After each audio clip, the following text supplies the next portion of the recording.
Hello and welcome to the fiction world, your home for amazing stories. Today's story is what if Izuku conquered the lust ring in Helluva boss and built a breeding harem with Verosika, Millie and Loona. Don't forget to like this video if you enjoy it, and subscribe if you haven't already. We post new stories regularly. Let's get started. Chapter 1, Green in the red light. The portal spat Izuku out like a bullet from a gun. 1 second he was trading blows with a villain whose quirk tore reality like wet paper, the next he was tumbling through screaming void, and then, impact. He cratered into concrete hard enough to shatter it, his body punching a 5-meter hole in what looked like a city street. Red light flooded his vision. Heat pressed against his skin like a living thing. His ears rang with a sound that wasn't quite music, wasn't quite screaming, but something in between. Full cowling crackled across his body as he pushed himself up, debris sliding off his hero costume. Nothing broken. Good. One for All's enhancement had taken the worst of the fall. What the hell, he muttered, then immediately realized the statement might be literal. The sky above him wasn't a sky. It was a churning mass of crimson clouds shot through with veins of black lightning, stretching infinitely in every direction. The buildings around him were tall, gaudy, covered in neon signs advertising things he couldn't read and things he definitely could but wished he couldn't.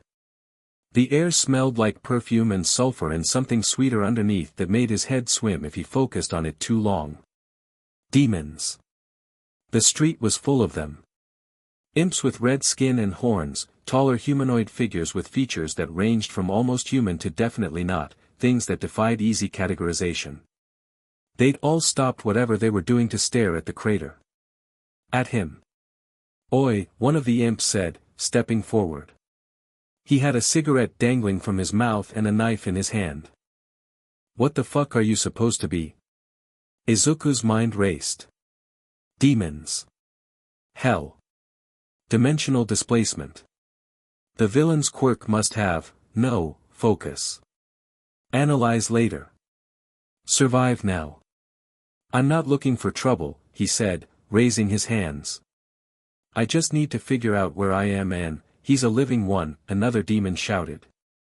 This one was taller, female presenting, with curved horns and a tail that lashed behind her. Look at him. No death stink at all. The crowd's energy shifted. Curiosity became hunger. Living mortal in the lust ring, the imp with the knife said, grinning wide enough to show rows of sharp teeth. Boys, do you know how much a living soul goes for on the market? I said I'm not looking for trouble. Izuku lowered his stance. But I'm not going to let you, the imp lunged. Izuku moved. To the demons watching, the green-haired mortal simply wasn't there anymore, and then the imp was embedded in the wall of a nearby building, the knife shattered on the ground, and the mortal was standing exactly where he'd been with his fist still extended. Anyone else? 3 demons charged him at once. Izuku took them apart in 4 seconds. He didn't kill them, pulled his punches, targeted limbs rather than vitals, used momentum redirection rather than raw force, but when he finished, 6 demons were on the ground groaning and the rest of the crowd had decided that watching was more entertaining than participating. Right, Izuku said, breathing slowly to center himself. Can anyone tell me where I am? Specifically? The lust ring, dumbass, someone called from the crowd. Ozzy's territory. And you just made a real fucking scene in his entertainment district. Ozzy. Territory. Rings. He filed the information away, already building a mental map. Is there somewhere I can? A scream cut him off. Hi, terrified, feminine. Izuku turned. Down a side alley, 2 demons had cornered someone smaller, an imp, he thought, female, young-looking. One of the demons had her by the throat. The other was going through her pockets. Told you to pay up last week, and you didn't, so now we're taking interest. Izuku was already moving. The demon holding the imp didn't see him coming. 1 second he was squeezing her throat, the next his arm was wrenched away and he was flying backward into a dumpster hard enough to dent the metal. His partner swung at Izuku. Izuku caught the fist, squeezed, and felt bones grind. The demon howled. "Leave," Izuku said. They left. Limping, cursing, but they left. The imp girl stared at him with huge eyes. She couldn't have been more than 3 feet tall, with pink skin and tiny horns just starting to curl. Are you okay?" Yeah. Yeah, I'm okay." She scrambled to her feet, still staring. "Why did you do that? You don't know me. They were hurting you. So. That's how things work down here." Izuku's chest tightened. "It doesn't have to be." The imp girl looked at him like he'd grown a second head. Then she laughed, a weird, slightly hysterical sound. "You're insane. You're actually insane. A crazy mortal in hell." She started backing away. "Thanks for the save, Green Man. But you should get out of this district before someone bigger than street trash comes looking." She vanished into the shadows between buildings, and Izuku was alone again. He looked up at the red sky, at the impossible architecture, at the world that was very much not his own. "Okay," he said to himself. "Okay. Information gathering first. Find shelter. Assess resources. Excuse me." The voice was smooth, feminine, and came from directly behind him. Izuku spun, guard up, and found himself face to face with a demon woman who immediately scrambled every coherent thought in his head. She was tall, taller than him by several inches, with blue skin that seemed to shimmer under the neon lights. Her hair was a cascade of pink and magenta that moved like it was alive. Her outfit was less clothing and more strategic suggestion, and her smile showed just a hint of fawn. Succubus. Had to be. Everything about her was designed to appeal, to draw the eye, "My employer would like a word," the succubus said, seemingly amused by his visible struggle to maintain eye contact. "She saw your landing. And your little fights. She's intrigued." "Your employer?" "Verosika Mayday." The succubus said the name like it should mean something. "The most famous pop star in the Lust Ring? Owner of the penthouse overlooking this very district?" "I don't know who that is." The succubus blinked. Then laughed. "Oh, she's going to love you. Come on, Green Bean. This way." She turned and started walking. Izuku hesitated. Following a demon deeper into demon territory was probably a terrible idea. But standing in the street waiting for more attackers was also a terrible idea. And this, Verosika Mayday, apparently had information about where he was and who controlled what. He followed. The building was the tallest in the immediate area, a spire of glass and steel that pulsed with internal light like a heartbeat. The elevator ride up was longer than any building on Earth should have required, and the succubus escort spent the entire trip looking at him like a cat watching a particularly interesting bug. "You're really not dead," she said eventually. "I can smell it on you. Life. It's weird. Is that unusual? A living mortal in hell? Not unheard of. There are ways to visit, if you know the right people. But you didn't come through a proper channel, did you? You crashed through the sky like a meteor." She grinned. "Verosika's been bored lately. I think you're just what she needs." The elevator doors opened into a penthouse that redefined the word excess. Everything was purple and gold, velvet and silk, designed to evoke decadence without a single concern for subtlety. Music played from hidden speakers, a woman's voice, sultry and powerful. "Wait here," the succubus said, then disappeared through a doorway. Izuku took the moment to analyze his surroundings. Multiple exits. Windows that could be breached with full cowling. Security systems visible if you knew where to look. The penthouse of someone powerful and paranoid, dressed up to look like the home of someone carefree and indulgent. "So you're my mysterious meteor." The woman who entered the room commanded attention without trying. Same blue skin as the escort, same general succubus features, but amplified. More. Her presence filled the space like she was generating her own gravity. Her outfit was somehow more revealing and more elegant than her subordinates, and her eyes, purple, glowing faintly, fixed on Izuku with an intensity that made his skin prickle. "Verosika Mayday," she said, extending a hand.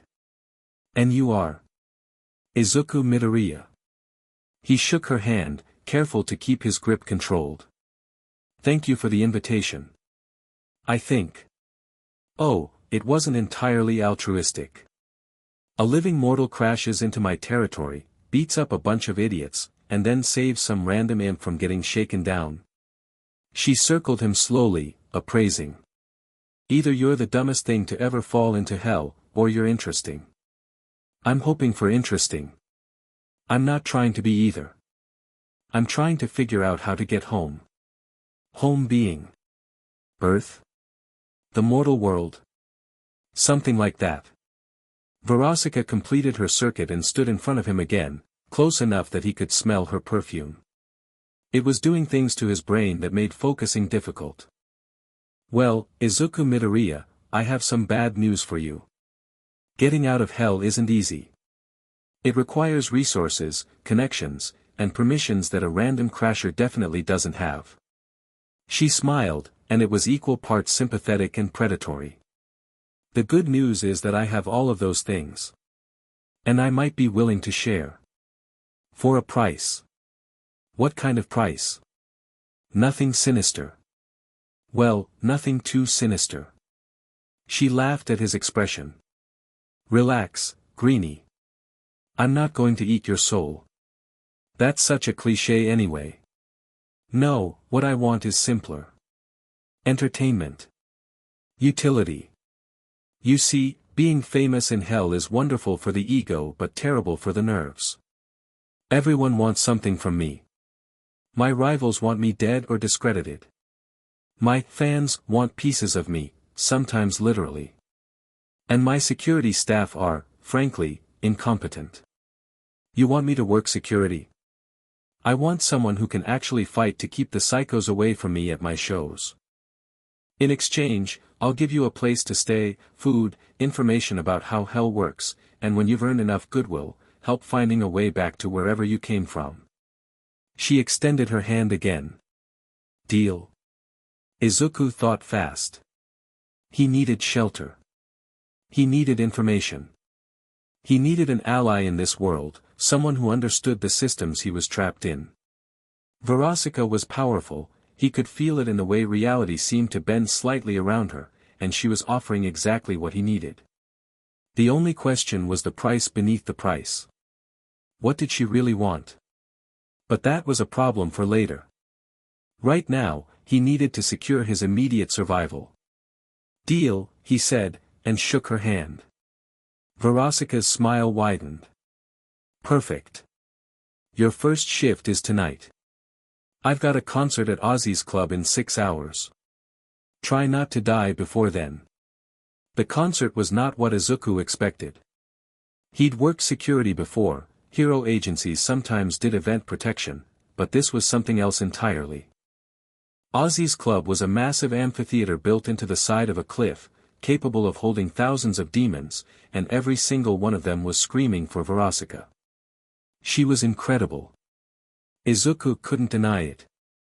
Whatever reservations he had about hell and demons and succubi, Verosika on stage was a force of nature. Her voice carried actual magic, he could see the waves of pink energy pulsing off her, washing over the crowd, amplifying emotions and desires. The audience was entranced, captivated, lost in her. Izuku stood at the edge of the stage, watching the crowd instead of the performance. His job was security, and he took jobs seriously. The first 2 hours were quiet. Some overenthusiastic fans tried to rush the stage, he redirected them with minimal force. A few suspicious characters lurked near the exits, he kept eyes on them but they didn't make moves. Then, during the third song of the encore, everything went wrong. "Incoming," Izuku muttered, spotting the group pushing through the crowd. 6 demons, bigger than the average concertgoer, moving with purpose rather than passion. They had weapons poorly concealed under coats. He activated full cowling at 15%, just enough for enhanced speed and strength without the telltale lightning, and moved. The first attacker didn't even see him. One moment he was reaching for something under his coat, the next he was on the ground with his arm twisted behind his back and a green-haired mortal standing on his spine. "The rest of you have about 3 seconds to leave," Izuku said calmly. They didn't leave. They drew weapons, hell-forged blades that glowed with unpleasant energy, and attacked. The fight lasted exactly 7 seconds. Izuku moved between them like water, redirecting strikes, using their momentum against them, never staying in one place long enough to be targeted. He broke bones without killing, disabled rather than destroyed, and when the last attacker fell, he wasn't even breathing hard. The crowd had noticed. The music had stopped. Verosika was staring at him from the stage with an expression he couldn't quite read. "Someone want to tell me who sent you?" Izuku asked the groaning pile of attackers. Fuck you, mortal." Izuku applied pressure to the demon's twisted arm. The demon screamed. "Who sent you?" "Vex. Vex sent us. He's a producer, he wanted to scare Verosika, get her to sign with his label, thank you." Izuku released the demon, stood up, and turned to face the crowd. Thousands of demons stared at him. A mortal who just dismantled a hit squad in seconds, standing in the heart of Hell's entertainment district like he owned the place. Someone started clapping. Then more. The applause built until it rivaled the screaming for Verosika's music. Demons were cheering for a mortal. In Hell. On stage, Verosika's expression shifted from shock to something else. Something heated. Something interested. "Well," she said into her microphone, voice carrying across the amphitheater. "I think my new security might be worth keeping around. Don't you?" The crowd roared. After the show, Verosika found him backstage. She'd changed out of her stage costume into something almost modest, a silk robe that covered more than it revealed. Without the performance energy radiating off her, she seemed smaller somehow. More real. "That was impressive," she said, leaning against a makeup counter. "Most security I've hired couldn't have handled one of those thugs, let alone 6. You've hired bad security. No arguments there." She studied him for a long moment. "You're not what I expected." "What did you expect?" "Arrogance. Desperation. Fear." She ticked off the possibilities on her fingers. "Mortals who end up in Hell are usually one of those. You're calm. Analytical. Like you're already figuring out how this place works and how to beat it." "I'm not trying to beat anything. I'm trying to survive long enough to get home. Same thing, down here." She pushed off the counter and walked toward him. Close. Closer than professional distance allowed. "Can I ask you something personal?" "You can ask." "When you were fighting those demons, you didn't kill any of them." "You could have. I saw how fast you move. But you chose not to." She tilted her head. "Why?" Izuku thought about the question. In the heat of combat, he hadn't consciously made the choice, it was instinct, training, the foundation of everything he'd learned as a hero. But putting it into words. Because killing should be the last option, not the first. Because those demons were hired thugs following orders, not evil for evil's sake. Because, he stopped, realizing how naive it sounded. Because that's who I want to be. Even here. Verosika stared at him for a long time. Her expression was strange, vulnerable in a way that didn't fit her public persona at all. "You know," she said quietly, "I've been performing for centuries. Seduction, allure, the whole succubus package.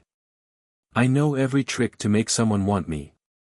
And I've had every kind of man, demon, mortal, everything in between. They all blur together after a while. Verosika, but you're looking at me right now, and you're not seeing the performance. You're not seeing the sex goddess or the famous singer or the prize to be won. You're seeing me. And I don't, she broke off, laughing bitterly. I don't know how to respond to that. It's been so long since anyone looked at me like I was just a person that I forgot what it felt like. Izuku didn't know what to say. So he said the truth. I know what it's like to be defined by one thing.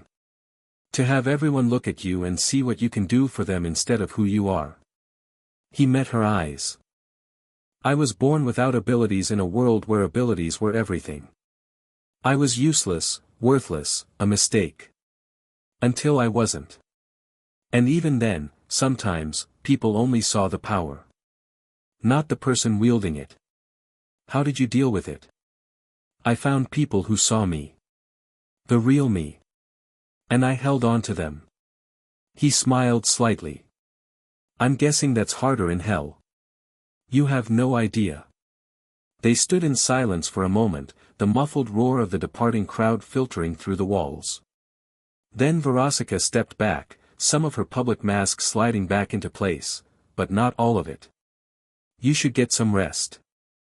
I'll have one of my staff show you to a room. Tomorrow we can talk about longer-term arrangements. Thank you. For giving me a chance. Don't thank me yet, Greenie. You haven't seen what this place can throw at you. But she was almost smiling. Get some sleep. You earned it. The room they gave him was nicer than any apartment he'd ever had in Japan. Big bed, private bathroom, windows overlooking the neon sprawl of the entertainment district. Izuku sat on the edge of the bed and finally let himself process. He was in hell. Actually, literally hell. Demons were real, the afterlife was real, and he'd been ripped out of his world by a villain's quirk with no clear path home. His phone was dead. No signal anyway, presumably. His hero costume was intact but battered. His quirk was working, more than working, actually. One for All felt stronger here, like the ambient energy of this place was feeding it somehow. That was concerning. Power boosts didn't come free. He started muttering, a habit he'd never fully broken. 7 rings, they mentioned that. Lust ring implies other sins, pride, greed, gluttony, sloth, wrath, envy. Classic structure. Ozzy rules this ring, probably Asmodeus, the demon of lust. Political hierarchy must be based on the sins, with lesser demons serving greater ones. The crowd's reaction suggests mortals are rare but not unknown. Living mortals even rarer. I represent an anomaly, which means I'm either a threat or a resource depending on who's looking. He paced the room, mind racing. Verosika is powerful but has enemies. The attack tonight proves that. Her offer is genuine, she needs reliable security, but there are layers. She's testing me. Seeing what I'll do, who I am, whether I'm useful enough to invest in. I need to stay useful while I gather information about dimensional travel. There have to be ways between worlds. This is hell, they take souls from Earth, which means the connection exists. I just need to find it. He stopped at the window, looking out at the red-lit cityscape. But first, I need to establish myself. Build a reputation. Make allies. In a world built on exploitation and desire, being genuinely reliable might be more valuable than I realize. Nobody expects sincerity in hell. That's an advantage. Someone knocked on the door. Izuku opened it to find the succubus who'd first brought him to Verosika, the one with the perpetually amused expression. Boss wanted me to give you this. She handed him a small device that looked almost like a phone. Communication crystal. Works anywhere in the ring. Her contact is preloaded. Mine too, for emergencies. Thank you. I didn't catch your name earlier. Kiki. She eyed him curiously. You're not trying to flirt with me. No. Most mortals do. It's instinct around succubi. We're literally designed to inspire lust. She shrugged. You're not immune, I can tell that much, but you're controlling it. That's unusual. I've had practice controlling strong impulses. I bet. She grinned. Get some sleep, Greenie. Tomorrow's going to be interesting. She left. Izuku closed the door and sat back on the bed. Tomorrow was going to be interesting. But for now, he needed rest. Whatever hell threw at him next, he'd face it clear-headed. He lay down, closed his eyes, and slipped into an uneasy sleep filled with red skies and the echo of Verosika's voice. 3 days passed. Izuku worked security at 2 more events, smaller shows, private parties, and each time something happened. Stalkers tried to breach the venue. Rival entertainers sent saboteurs. A particularly bold demon tried to kidnap one of Verosika's backup dancers. Izuku handled all of it with efficient, non-lethal violence that was starting to get noticed. The Green Meteor, one gossip column called him Verosika's new attack dog with a conscience. He didn't love the framing, but he understood it. Hell respected strength, and he was demonstrating strength. The fact that he wasn't killing anyone made him distinctive. It made people curious. On the 4th day, Verosika asked him to dinner. Not a date, she clarified immediately, then paused. Well, maybe a date. I don't know. I don't do this, inviting employees to dinner without an agenda. But I want to talk to you outside of a work context, and every time I try you're already analyzing security protocols or interrogating staff about threat vectors. Sorry. Habit. It's fine. It's actually refreshing, someone who takes the job seriously. She crossed her arms. So. Dinner? There's a place I know that's neutral territory. Good food. Relatively low risk of assassination attempts. Relatively. This is hell, Greenie. Nothing zero risk. He agreed. Because he wanted to learn more about her, and because the past 3 days had made him realize something, he liked Verosika. Not just as an employer or an ally, but as a person. Beneath the performance and the fame and the centuries of defensive walls, there was someone interesting. Someone hurt. Someone worth knowing. The restaurant was quieter than he expected, dimly lit, intimate, with private booths that offered the illusion of seclusion. Verosika had reserved something in the back, far from the entrance and prying eyes. You're wondering why I picked somewhere private, she said as they sat. 2 reasons. 1, I can't go anywhere public without causing a scene. 2, I wanted to actually talk to you without worrying about who's listening. Fair enough. Izuku looked around. This is nice. Nicer than I would have expected from hell. Hell has everything, Izuku. Every pleasure, every indulgence, every cruelty. The lust ring specifically is built around desire, not just sexual desire, though that's the headline act.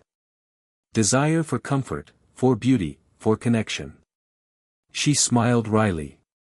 The irony is that most demons down here have never experienced genuine connection. They perform it. They consume imitations of it. But the real thing? That's rare as sunlight. Food arrived, dishes that looked almost normal, tasted incredible, and probably had origins Izuku didn't want to think too hard about. They ate in comfortable silence for a while before Verosika spoke again. Can I tell you something? Something I haven't told anyone in decades, probably. Of course. I was in love once. Really in love, not just performing it. She stared at her glass of wine, actual wine, she'd promised, not blood or anything else. His name was Blitzo. An imp. Small time even by imp standards. But he was fun. Made me laugh. Made me feel like the fame didn't matter. For a while, I thought we had something real. What happened? He used me. To get access to my connections, my resources. He was running some scheme, I still don't know all the details, and I was just a stepping stone. Her voice stayed level, but her hand tightened around the wine glass. I found out. We fought. It ended badly. And I spent the next decade convincing myself that I'd never been vulnerable enough to be hurt like that. That the Verosika who fell for an imp was a different person. But she wasn't. No. Verosika looked at him directly. She wasn't. And that's terrifying, because it means I can be hurt like that again. I'm not immune. I'm not above it. I'm just scared. Izuku considered his response carefully. After I got my powers, I thought I'd never feel powerless again. I thought strength would protect me from everything, fear, rejection, failure. But it doesn't work like that. Strength doesn't eliminate vulnerability. It just changes what you're vulnerable to. What are you vulnerable to? Losing people I care about. Failing to save someone when I have the ability to act. Becoming someone I don't recognize in the name of winning. He met her eyes. You don't have to be scared of being hurt, Verosika. You just have to be willing to risk it for something that matters. She stared at him for a long moment. Then, slowly, she laughed, not mocking, not bitter.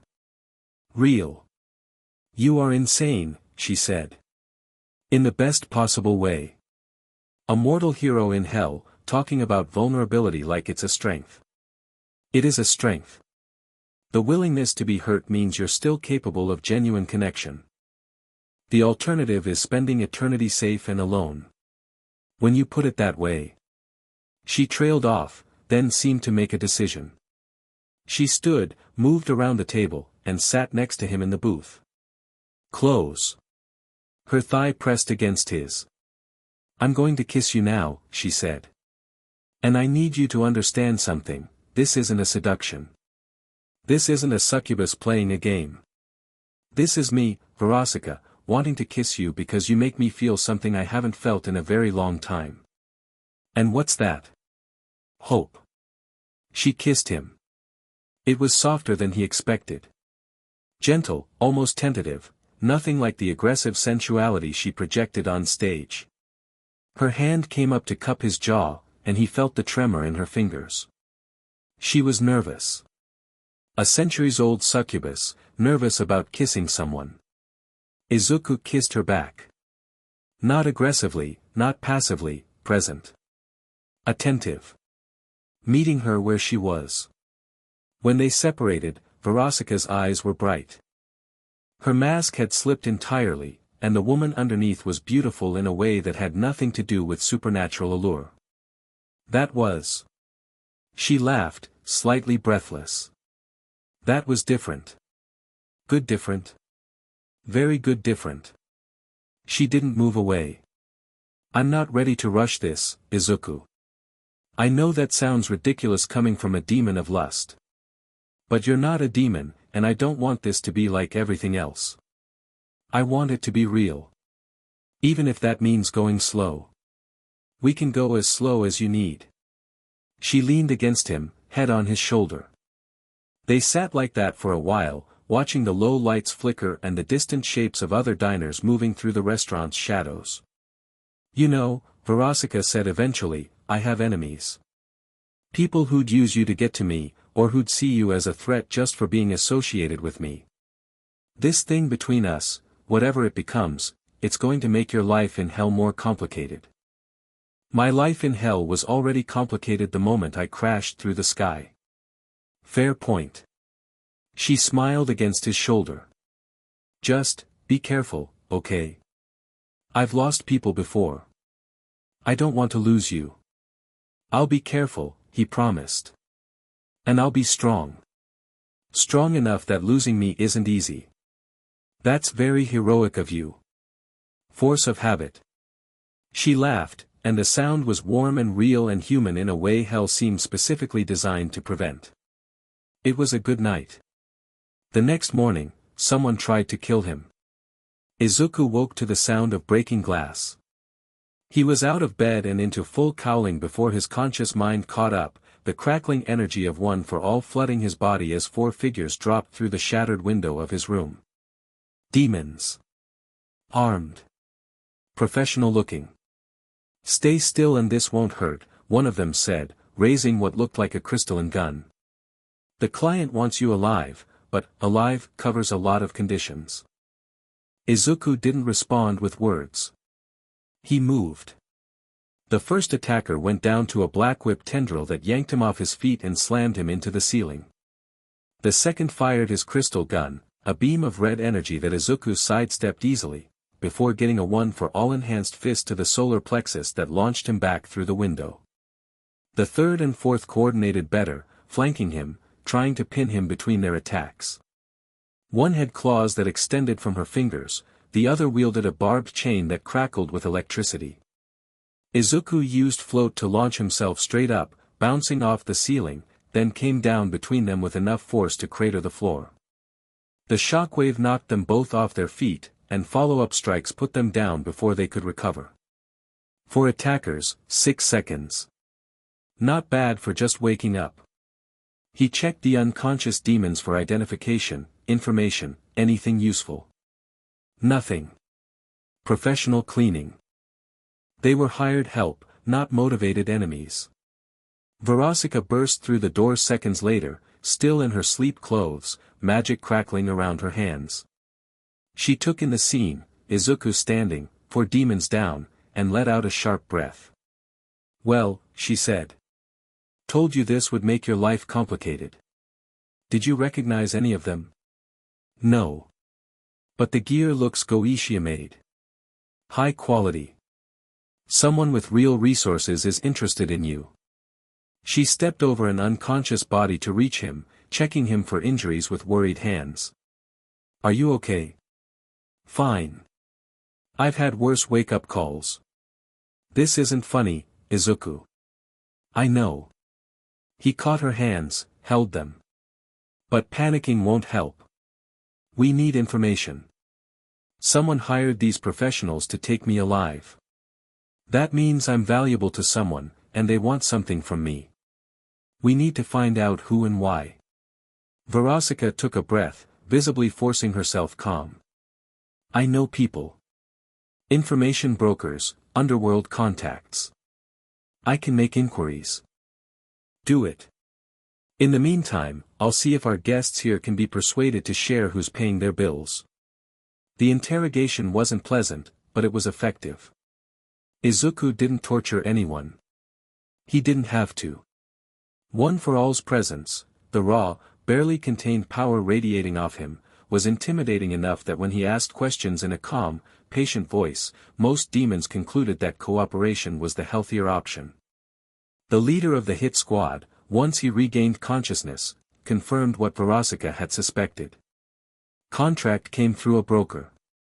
Anonymous client, but the pay was Goetia grade. Enough to set up 4 guys for a century. The demon's eyes kept flicking to Izuku's hands, watching for the green lightning. Job was to grab you, bring you to a drop point, leave you for pickup. That's all I know. The drop point. Where? Edge of the district. Near the old factory complex. I can give you the exact coordinates. Do that. The demon complied.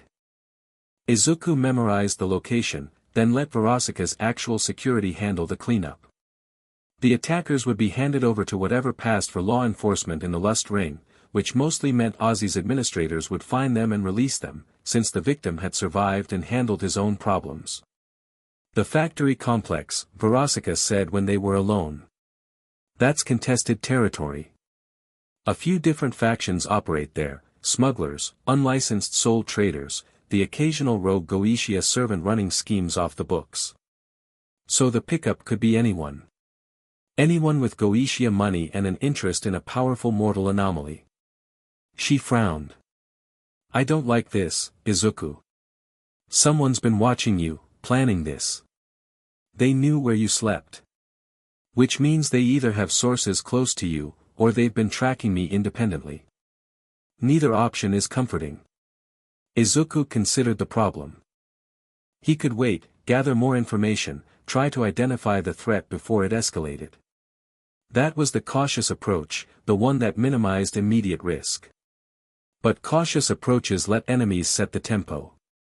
Let them choose when and where to strike next. I'm going to the drop point, he said. Izuku, whoever set this up expects their team to deliver me.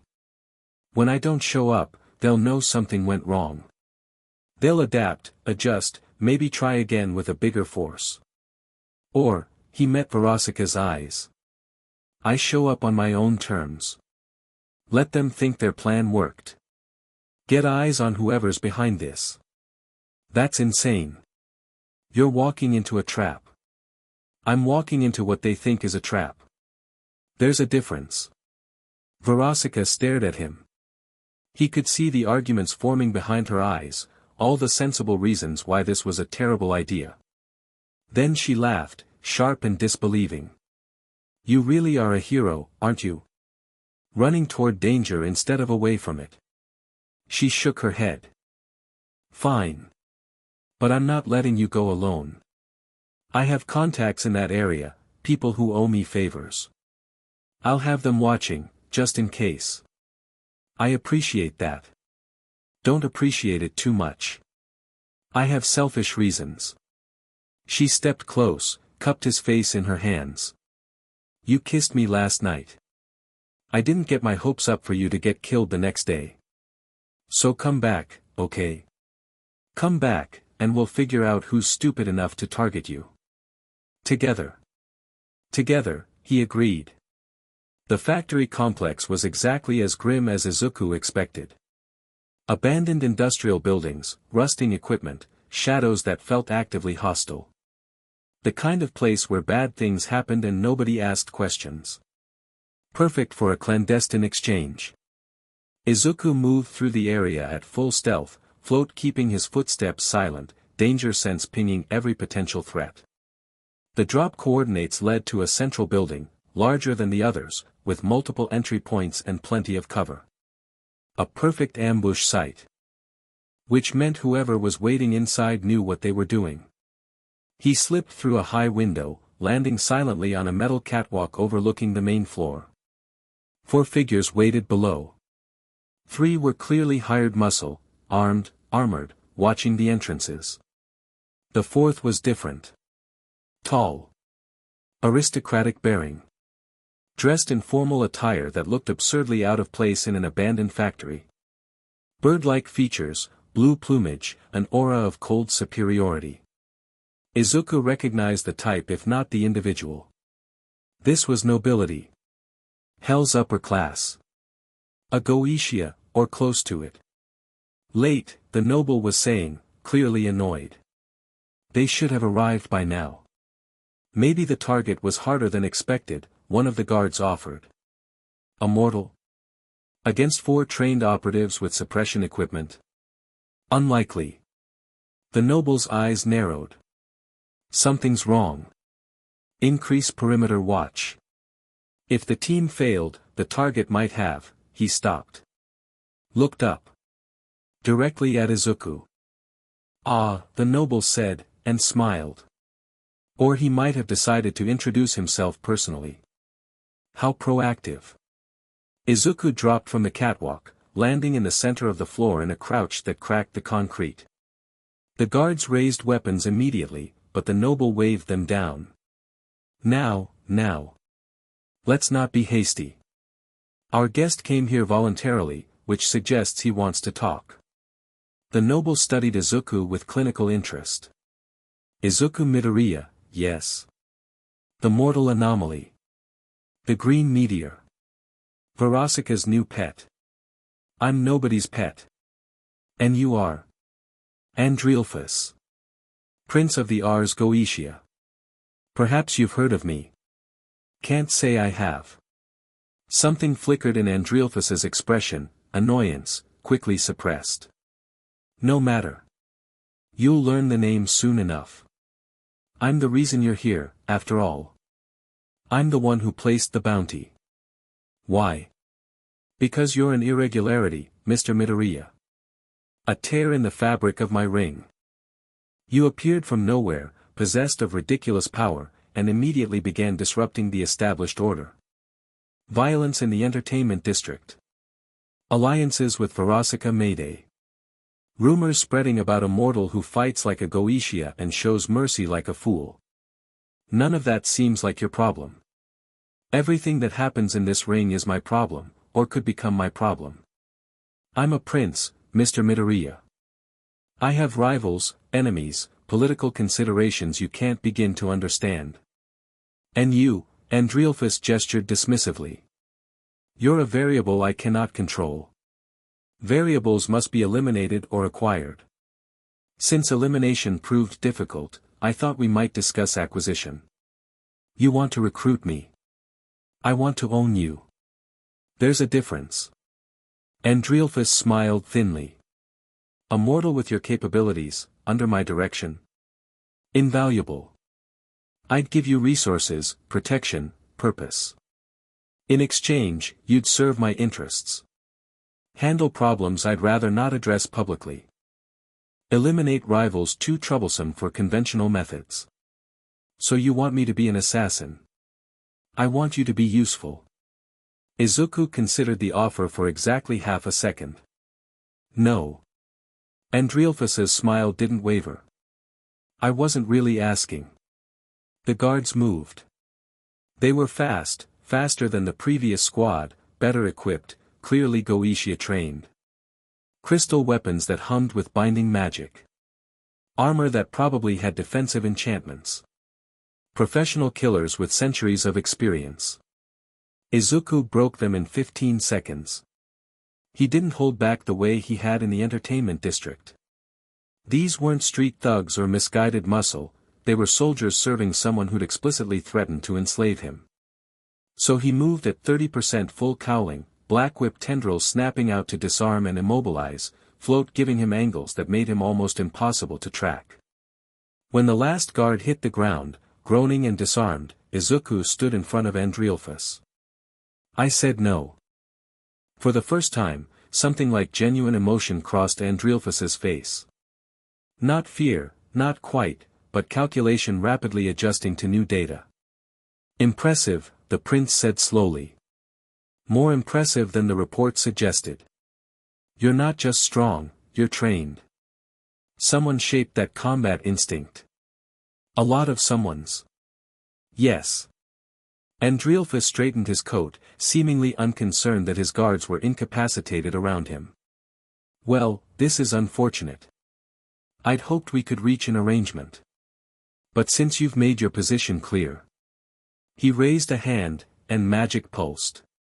The warehouse filled with fire. Not regular fire, blue-white flames that burned cold, that screamed as they spread, that were clearly designed to kill rather than intimidate. Izuku moved, but the flames were everywhere, closing in, cutting off exits. His danger sense screamed constantly, no safe direction, nowhere to go. So he made his own exit. One for all surged through his body at 45%, and he punched upward. The ceiling exploded outward, debris scattering, and Izuku rocketed through the gap on green lightning, escaping the inferno just as it consumed the space where he'd been standing. He landed on an adjacent rooftop, smoking slightly, and looked back at the burning warehouse. Andreolphus was gone. Probably teleported away the moment his fire started. Cowardly but practical. Izuku had a name now. A face. An enemy. And an enemy who knew that conventional methods wouldn't work on him. By the time he got back to Verosika's building, the sun, or whatever passed for a sun in hell, was coming up. Red light bled across the cityscape, painting everything in shades of violence. Verosika was waiting in the penthouse, pacing, clearly having been worried the entire time he was gone. You're alive, she said, relief naked in her voice. Is that burn damage? What happened? Andreolphus. Prince of the Ars Goetia. He's the one who placed the bounty. Izuku sat heavily on the couch, suddenly exhausted. The adrenaline was wearing off. He wanted to recruit me. I said no. He tried to kill me with magic fire. I escaped. Andreolphus. Verosika's expression darkened. That preening bastard. He's been expanding his influence in the entertainment district for decades, always through proxies, always deniable. If he's targeting you directly, it means I'm important enough to be worth the risk. Izuku leaned his head back. This is going to get worse before it gets better, isn't it? Almost certainly. Verosika sat next to him, close, her hand finding his. But you're not alone. I have resources. Connections. And now that we know who's behind this, we can start making moves of our own. What kind of moves? Andreelphus has enemies. Everyone at his level does. We find them, we make common cause, we build something he can't knock down with assassination squads and warehouse fires. She squeezed his hand. This is hell, Izuku. Nobody survives alone. But together? Together, we might be able to do more than survive.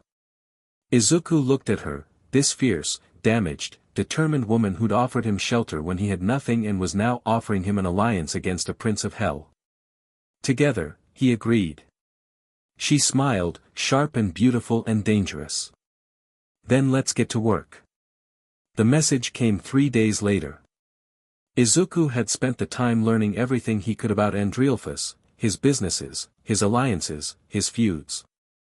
Verosika's contacts were invaluable, providing information that would have taken him weeks to gather on his own. A picture was emerging. Andreelphus was ambitious, ruthless, and increasingly stretched thin by his various schemes. He had power, but it was leverage rather than liquid. He needed things to go right. Izuku intended to make sure they didn't. But the message interrupted those plans. It came through a communication crystal, not the one Verosika had given him, but a new one that appeared on his bedside table without explanation.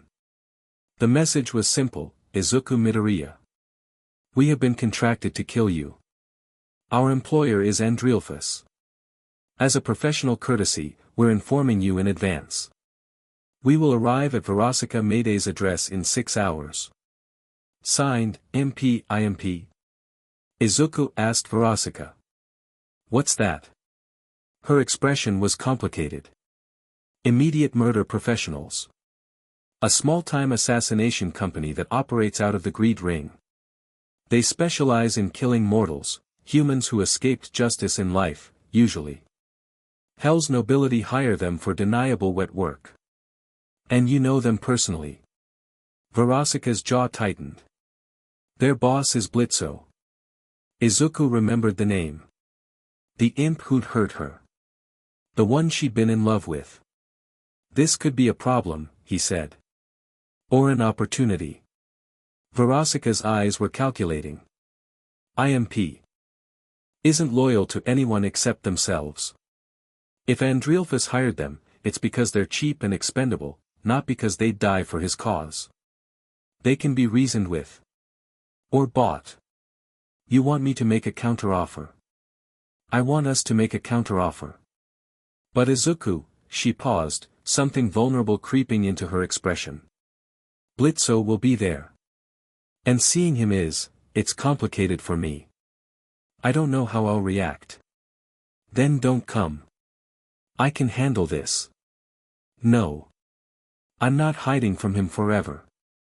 And I'm not letting you face assassins alone, even if those assassins send a polite warning first. She straightened her spine, the vulnerability disappearing behind resolve. We'll face them together. And whatever happens with Blitzo, I'll deal with it. Izuku nodded. Then we should prepare. 6 hours later, they were ready.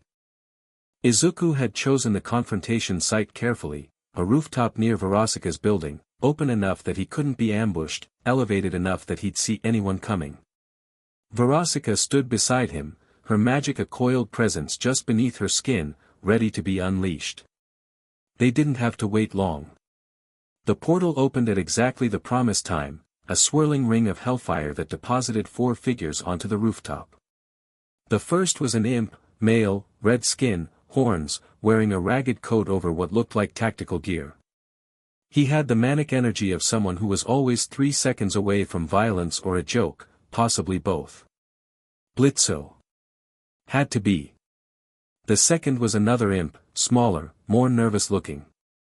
Well-groomed, wearing a bow tie, carrying a weapon that looked too big for him. His eyes darted constantly, assessing threats. The third was a female imp, and she was the one Izuku focused on. She moved like a fighter, balanced, ready, her body a coiled spring waiting to release. Sharp eyes, sharp smile, multiple weapons visible on her person. She looked at Izuku like a predator sizing up prey. The fourth was not an imp. She was tall, canine-featured, with black and white fur and a perpetually bored expression. A hellhound, if Izuku remembered the species correctly. She was on her phone, seemingly uninterested in the proceedings. Verosika, Blitzo said, and his voice was complicated, anger, pain, something that might have been regret, all layered together. Of course it'd be you. The fuck are you doing protecting some random mortal? He's not random, Blitzo. And I'm not protecting him, we're working together. Verosika's voice was ice. Unlike some of us, I've learned to build relationships that don't involve exploitation. Oh, that's rich coming from, can we focus? Izuku cut in. Both imps turned to stare at him. You sent the warning. You could have just attacked, but you didn't. That tells me you're not mindless killers. You're professionals with standards. Our standard is getting paid, Blitzo said. Birdface Prince is paying us to turn you into paste. Nothing personal. How much? Excuse me. How much is he paying you? I'll double it. Blitzo blinked. The smaller imp, Moxie, Izuku thought, looked interested despite himself. The female imp was still watching Izuku with that predator's attention. You can't just, buy us off, Blitzo said, though he sounded uncertain. We have a reputation. We complete contracts. Do you? Or do you take contracts that make sense and avoid ones that don't? Izuku stepped forward. Look at me. Really look. I'm not some helpless mortal who stumbled into hell. Andrealphus already sent 4 professional killers after me. They're all in custody. Then he tried to burn me alive with Goetia-grade magic. I walked out of that too. You're bluffing, Blitzo said, but his eyes were calculating. I'm not. And even if you don't believe me, Izuku let one for all crackle to life, green lightning arcing across his body. The air pressure changed. The rooftop trembled. I'm telling you right now that fighting me is not going to end the way you expect. The female imp moved. She was fast, faster than anyone Izuku had faced so far in hell, and she came at him with a blade that gleamed with deadly intent. No hesitation, no posturing. Pure killing efficiency. Izuku caught the blade between 2 fingers. The imp stared. Her eyes went wide, the predatory confidence flickering into something else, not fear, but reassessment. Respect. You're good, Izuku said. Really good. But I'm better. He released the blade, stepped back. Didn't attack. Just demonstrated what he could do. Millie, Blitzo said, his voice strained. Maybe we should hear what he's offering. The female imp, Millie, didn't retreat, but she didn't attack again either. She studied Izuku with an intensity that felt almost uncomfortable. You pulled that strike, she said. You could have broken my arm, but you didn't. I don't hurt people who haven't proven they deserve it. In hell. Everywhere. Millie smiled, and it transformed her face entirely. Not predatory now, something almost warm. Ha, she said. That's new. Negotiations happened quickly after that. Izuku offered double Andrealphus's payment. Blitzo countered that he wanted triple. Verosika, rolling her eyes at her ex's grasping, agreed to cover the difference. But there was more to the deal than money. I want to know who's trying to kill me, Izuku said. Not just Andrealphus, everyone.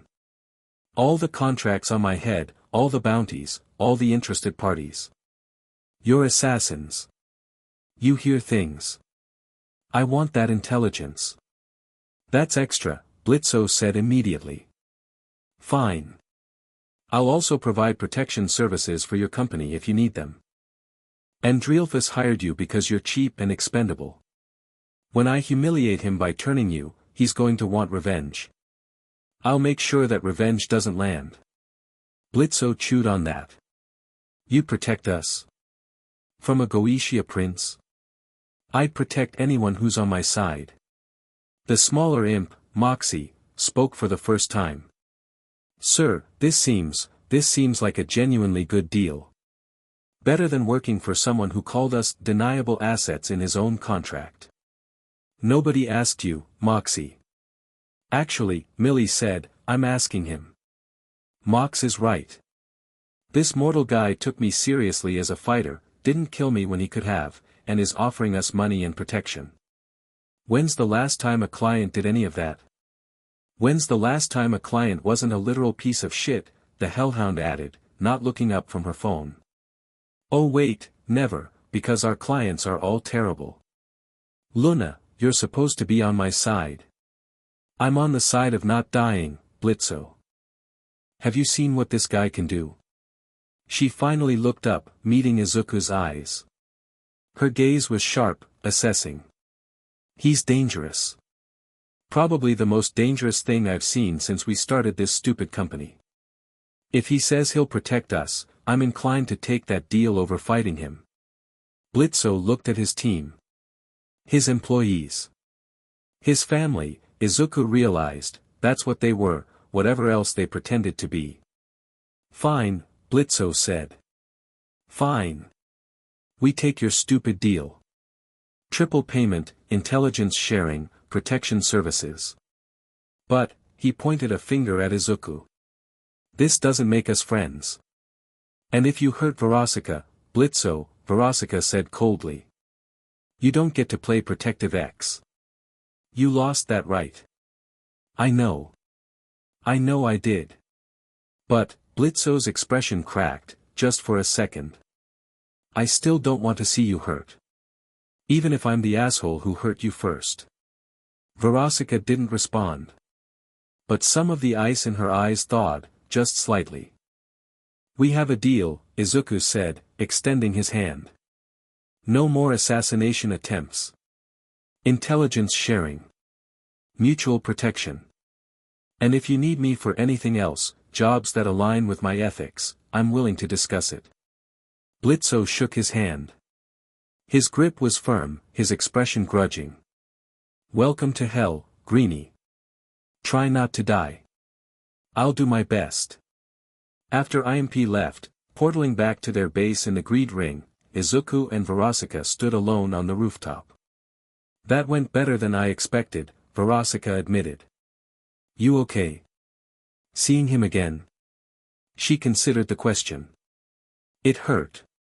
It'll probably always hurt a little. But it didn't destroy me.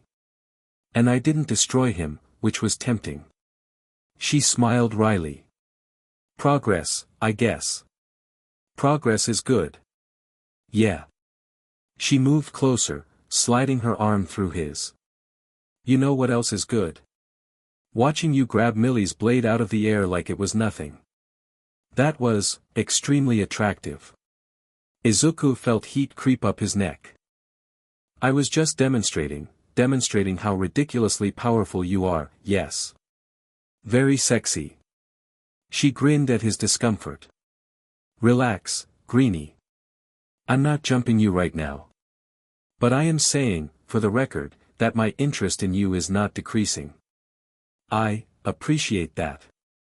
You're adorable when you're flustered. She turned serious.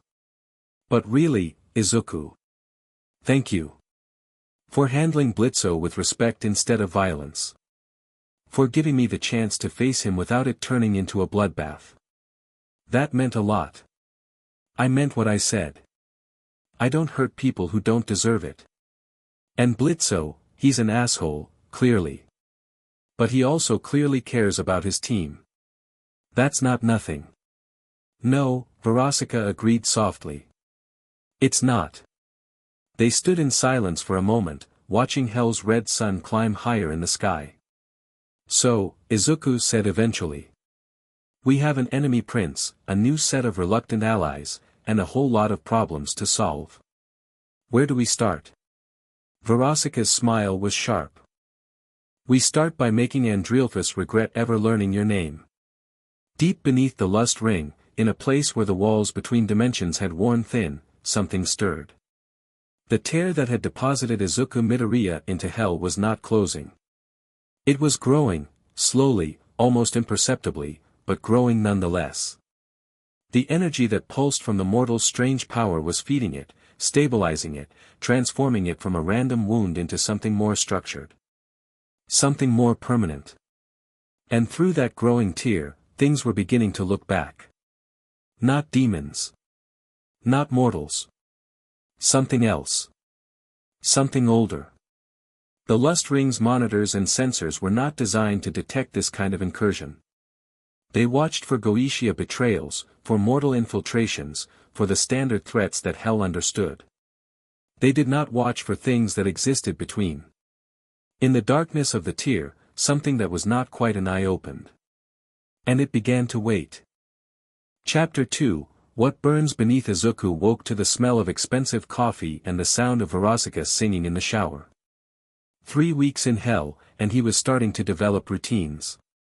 That probably should have worried him more than it did. He sat up in the bed, her bed, now, more often than not, and took stock. No assassination attempts during the night. No mysterious crystals appearing with death threats. No dimensional anomalies tearing holes in the ceiling.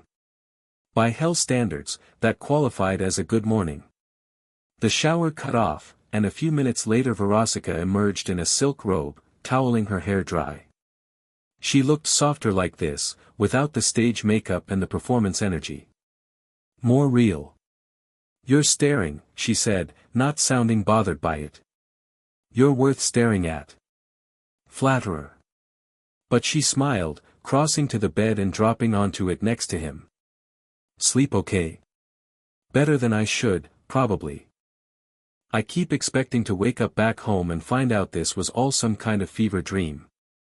If this is a fever dream, it's a very elaborate one. She traced a finger along his arm, following the faint scars from years of Quirk training. You've been here almost a month. Still no luck on the dimensional travel front? I've got some leads. There are beings in hell who specialize in crossing between realms. The Goetia princes have books that allow mortal world travel, for one. But getting access to those requires either stealing them or getting permission, and both options have significant complications. Complications like, Andrealphus would love another excuse to come after you. Exactly like that. Verosika was quiet for a moment. Would you go back? If you found a way. Izuku considered the question seriously. It deserved that much. I have people back home who are probably worried about me. Friends. Teachers. A mother who's probably losing her mind right now. The thought of Inko, not knowing what had happened to him, twisted something in his chest. I can't abandon them. If I find a way back, I have to take it. But I'm not going to pretend that leaving here would be easy. Not anymore. Verosika's expression shifted, something vulnerable flickering beneath the surface before she suppressed it. That's more than I expected you to say, she admitted. I don't lie to you. I won't start now. She kissed him then, soft and unhurried, and for a few minutes, the complexities of interdimensional displacement and demonic politics faded into background noise. Then her phone buzzed. God damn it. She pulled back, grabbing the device from her nightstand. Her expression darkened as she read the message. We've got a problem. What kind? The kind that involves your new friends at IMP. She showed him the screen. They're calling in that protection clause you offered.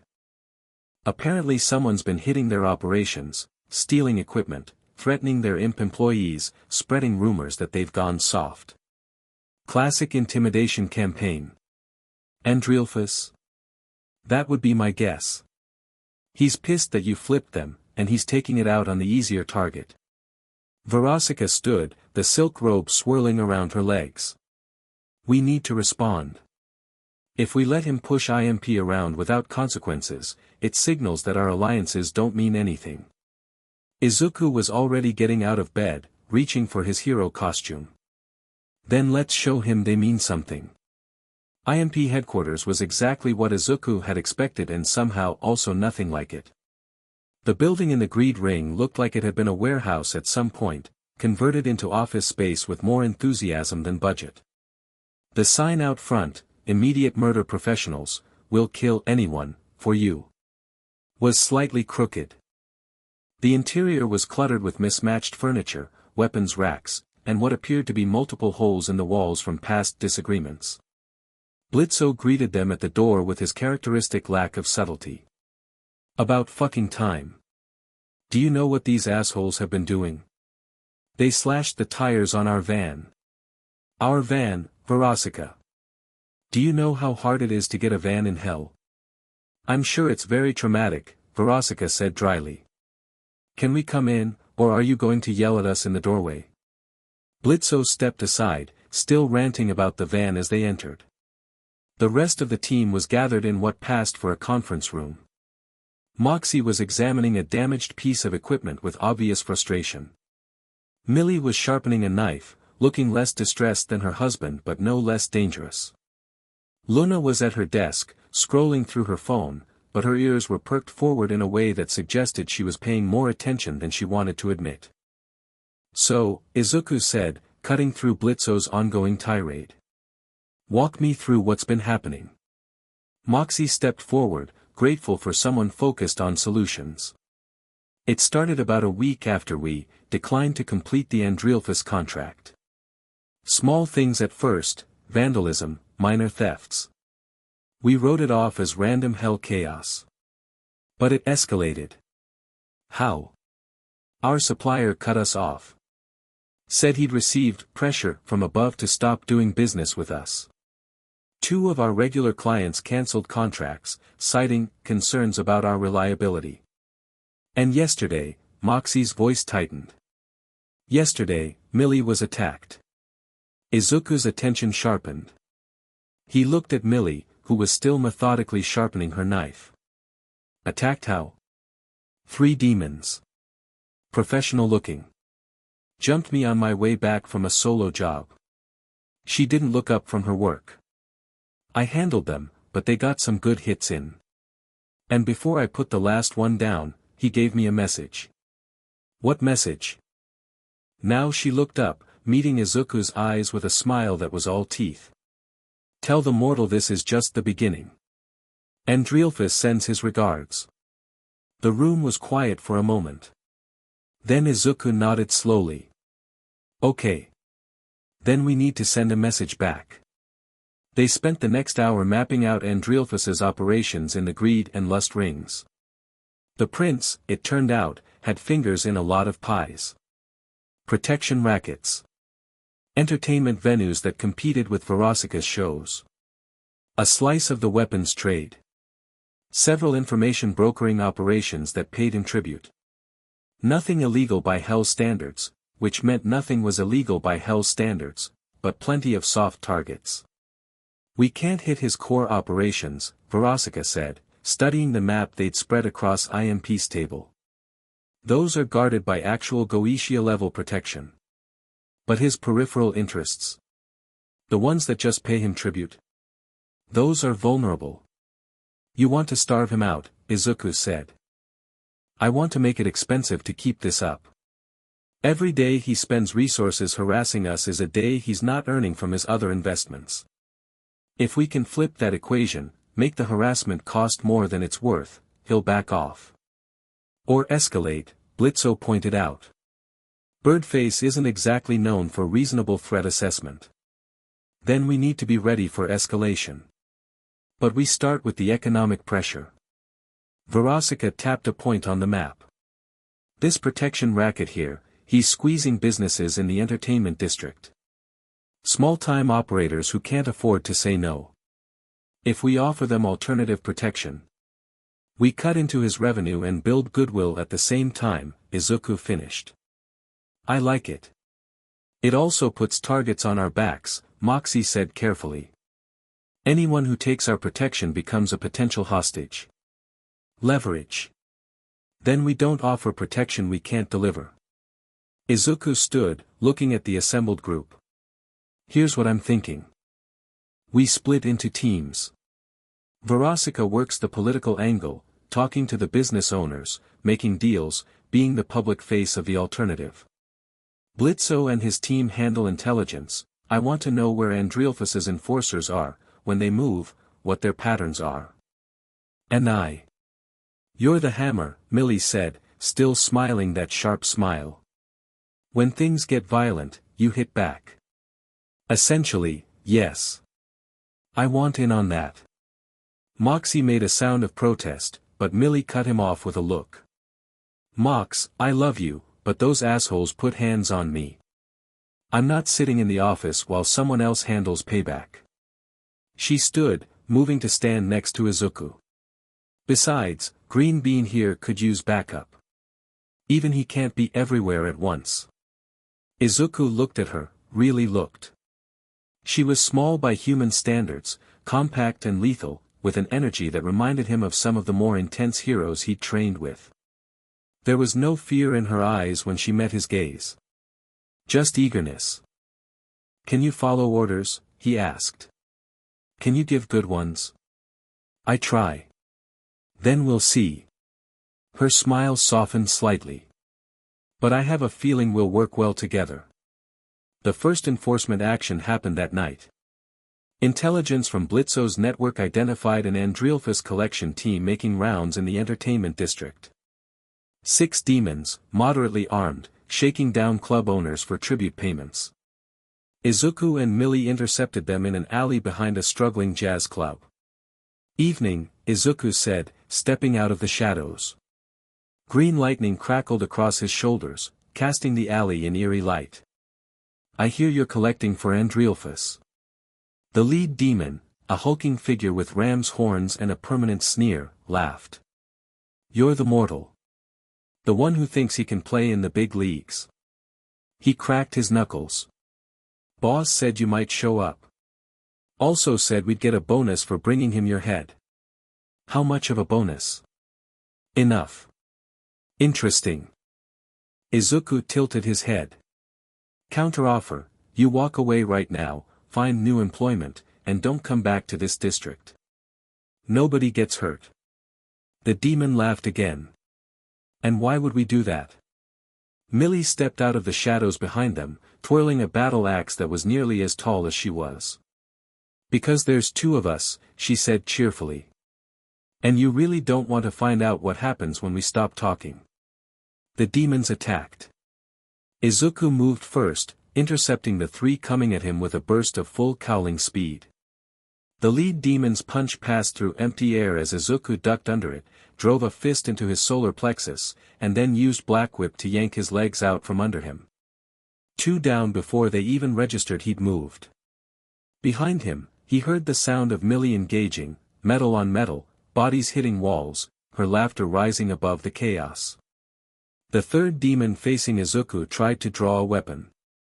Izuku grabbed his wrist, twisted, heard the crack of breaking bones. The demon screamed and went down. He turned to check on Millie. She didn't need the help. The 3 demons who'd engaged her were already on the ground. One was groaning, clutching a leg that bent the wrong way. Another was unconscious, a lump rising on his forehead. The 3rd was pinned to the wall by a thrown knife, struggling to free himself. Millie stood in the center of the carnage, barely breathing hard, her axe resting on her shoulder. That was fun, she said. We should do this more often. Izuku found himself smiling despite the situation. You're good. I know. She pulled her knife from the wall, letting the pinned demon drop. You're pretty good too. Fast. I like fast. We should probably talk to these guys before we leave. Make sure they understand the message. Oh, I can handle that part. Millie crouched next to the lead demon, who was still wheezing from Izuku's gut punch. Hey there, big guy. You awake? Good. Here's what's going to happen. You're going to go back to Andrealphus and tell him that this district is under new protection. Anyone who comes back collecting tribute is going to end up like you, except we won't be so gentle next time. Got it? The demon nodded frantically. Wonderful. Millie stood, patting him on the head like a dog. Off you go then. Shoo. The enforcers fled, limping and crawling. Izuku watched them go. That was efficient. I've had practice. Millie turned to face him, and in the dim light of the alley, her expression was harder to read. Can I ask you something? Sure. Why didn't you kill any of them? You could have. Easy. But you held back. Izuku considered the question. Because killing should be a last resort, not a first one. Those demons were hired muscle. They were doing a job.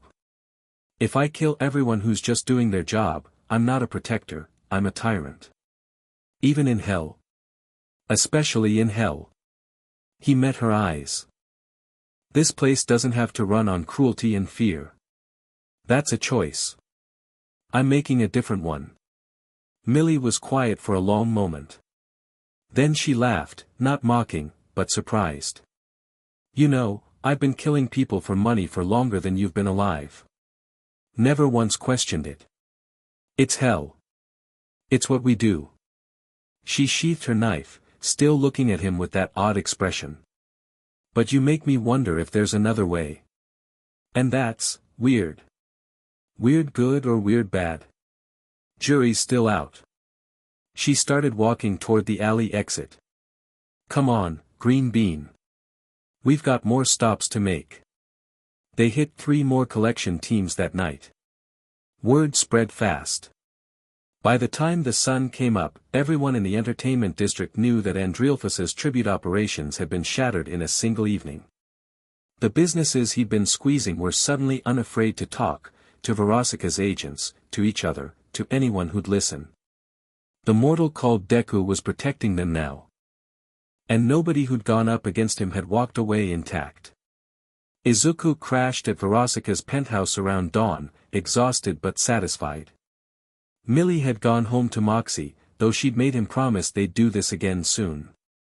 Quite a night, Verosika said, pouring him a drink he probably needed. My contacts are lighting up. You've made an impression. Millie did most of the impressive parts. Humble too. Adorable. She sat next to him on the couch, close enough that their shoulders touched. But I mean it. You're building something here. A reputation. A power base. People are starting to see you as more than just the random mortal who crashed through the sky. I'm not trying to build a power base.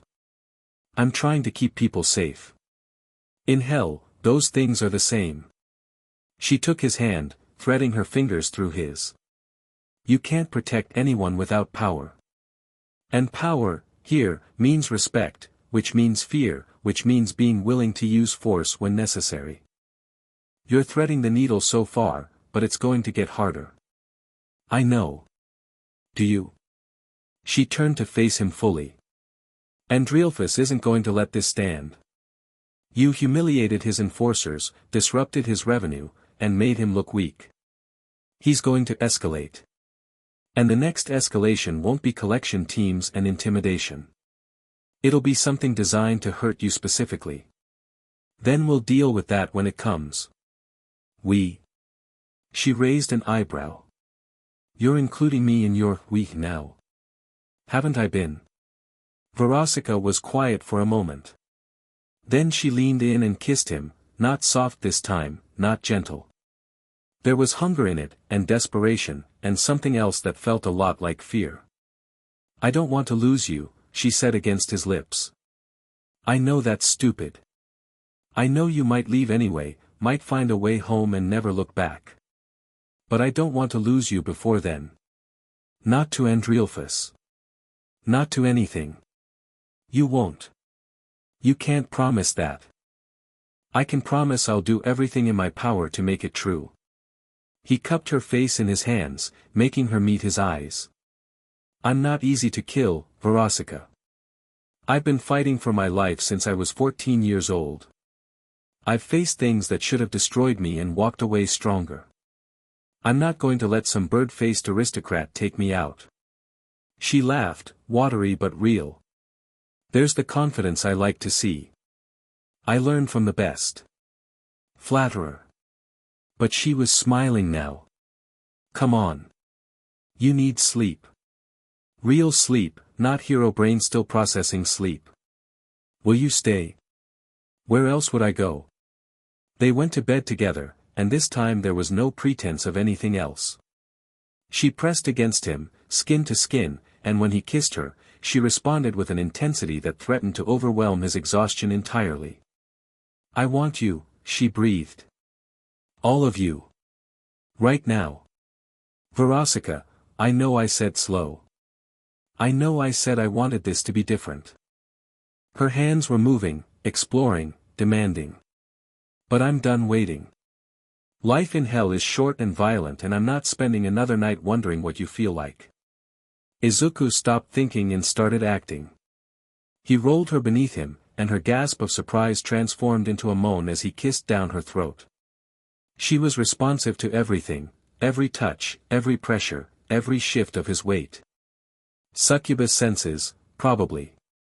Or just years of knowing exactly what she wanted. Yes, she hissed. Like that. Don't stop. He didn't stop. What followed was intense, consuming, and nothing like any intimacy Izuku had experienced before. Verosika was demanding in the best way, clear about what she wanted, vocal about what worked, and absolutely relentless in her pursuit of mutual pleasure. When she climaxed, she cried out his name, not his hero name, not a title, just Izuku, and something about that made his own release hit harder than he expected. Afterward, she lay draped across his chest, breathing slowly, returning to normal. That was. She trailed off, laughing softly. Words are hard. Good. Better than good. Different. She propped herself up to look at him. You weren't performing. You weren't trying to impress me or use me. You were just, there. With me. Present. That's how it should be. In a perfect world, maybe. In hell. She shook her head. I've been with a lot of people, Izuku. Centuries of a lot of people. And I can count on one hand the number of times it felt like this. Like it mattered. It matters to me. She kissed him again, soft this time. Get some sleep. Tomorrow we figure out how to deal with whatever Andreolphus throws at us next. And tonight? Tonight, you hold me. And I pretend, just for a few hours, that the world isn't full of things trying to tear this apart. She settled back against his chest. Can you do that? Yeah. He wrapped his arms around her. I can do that. Moxie found him 3 days later. Izuku was in the entertainment district, doing rounds, checking in with the businesses that had accepted Verosika's protection offer, making himself visible as a deterrent. It was working. Andreolphus's enforcers hadn't returned since the first night. Moxie appeared around a corner, looking more nervous than usual. Which was saying something. Mr. Midoriya. Can we talk? Sure.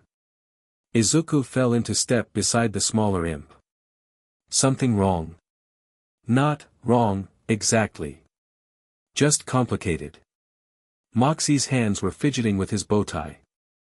It's about Millie. Izuku felt a knot form in his stomach. Is she okay? She's fine. Physically. It's more. Moxie sighed. You've noticed how she talks about you, right? The way she looks at you. Moxie, I'm not accusing you of anything. I know you haven't done anything inappropriate.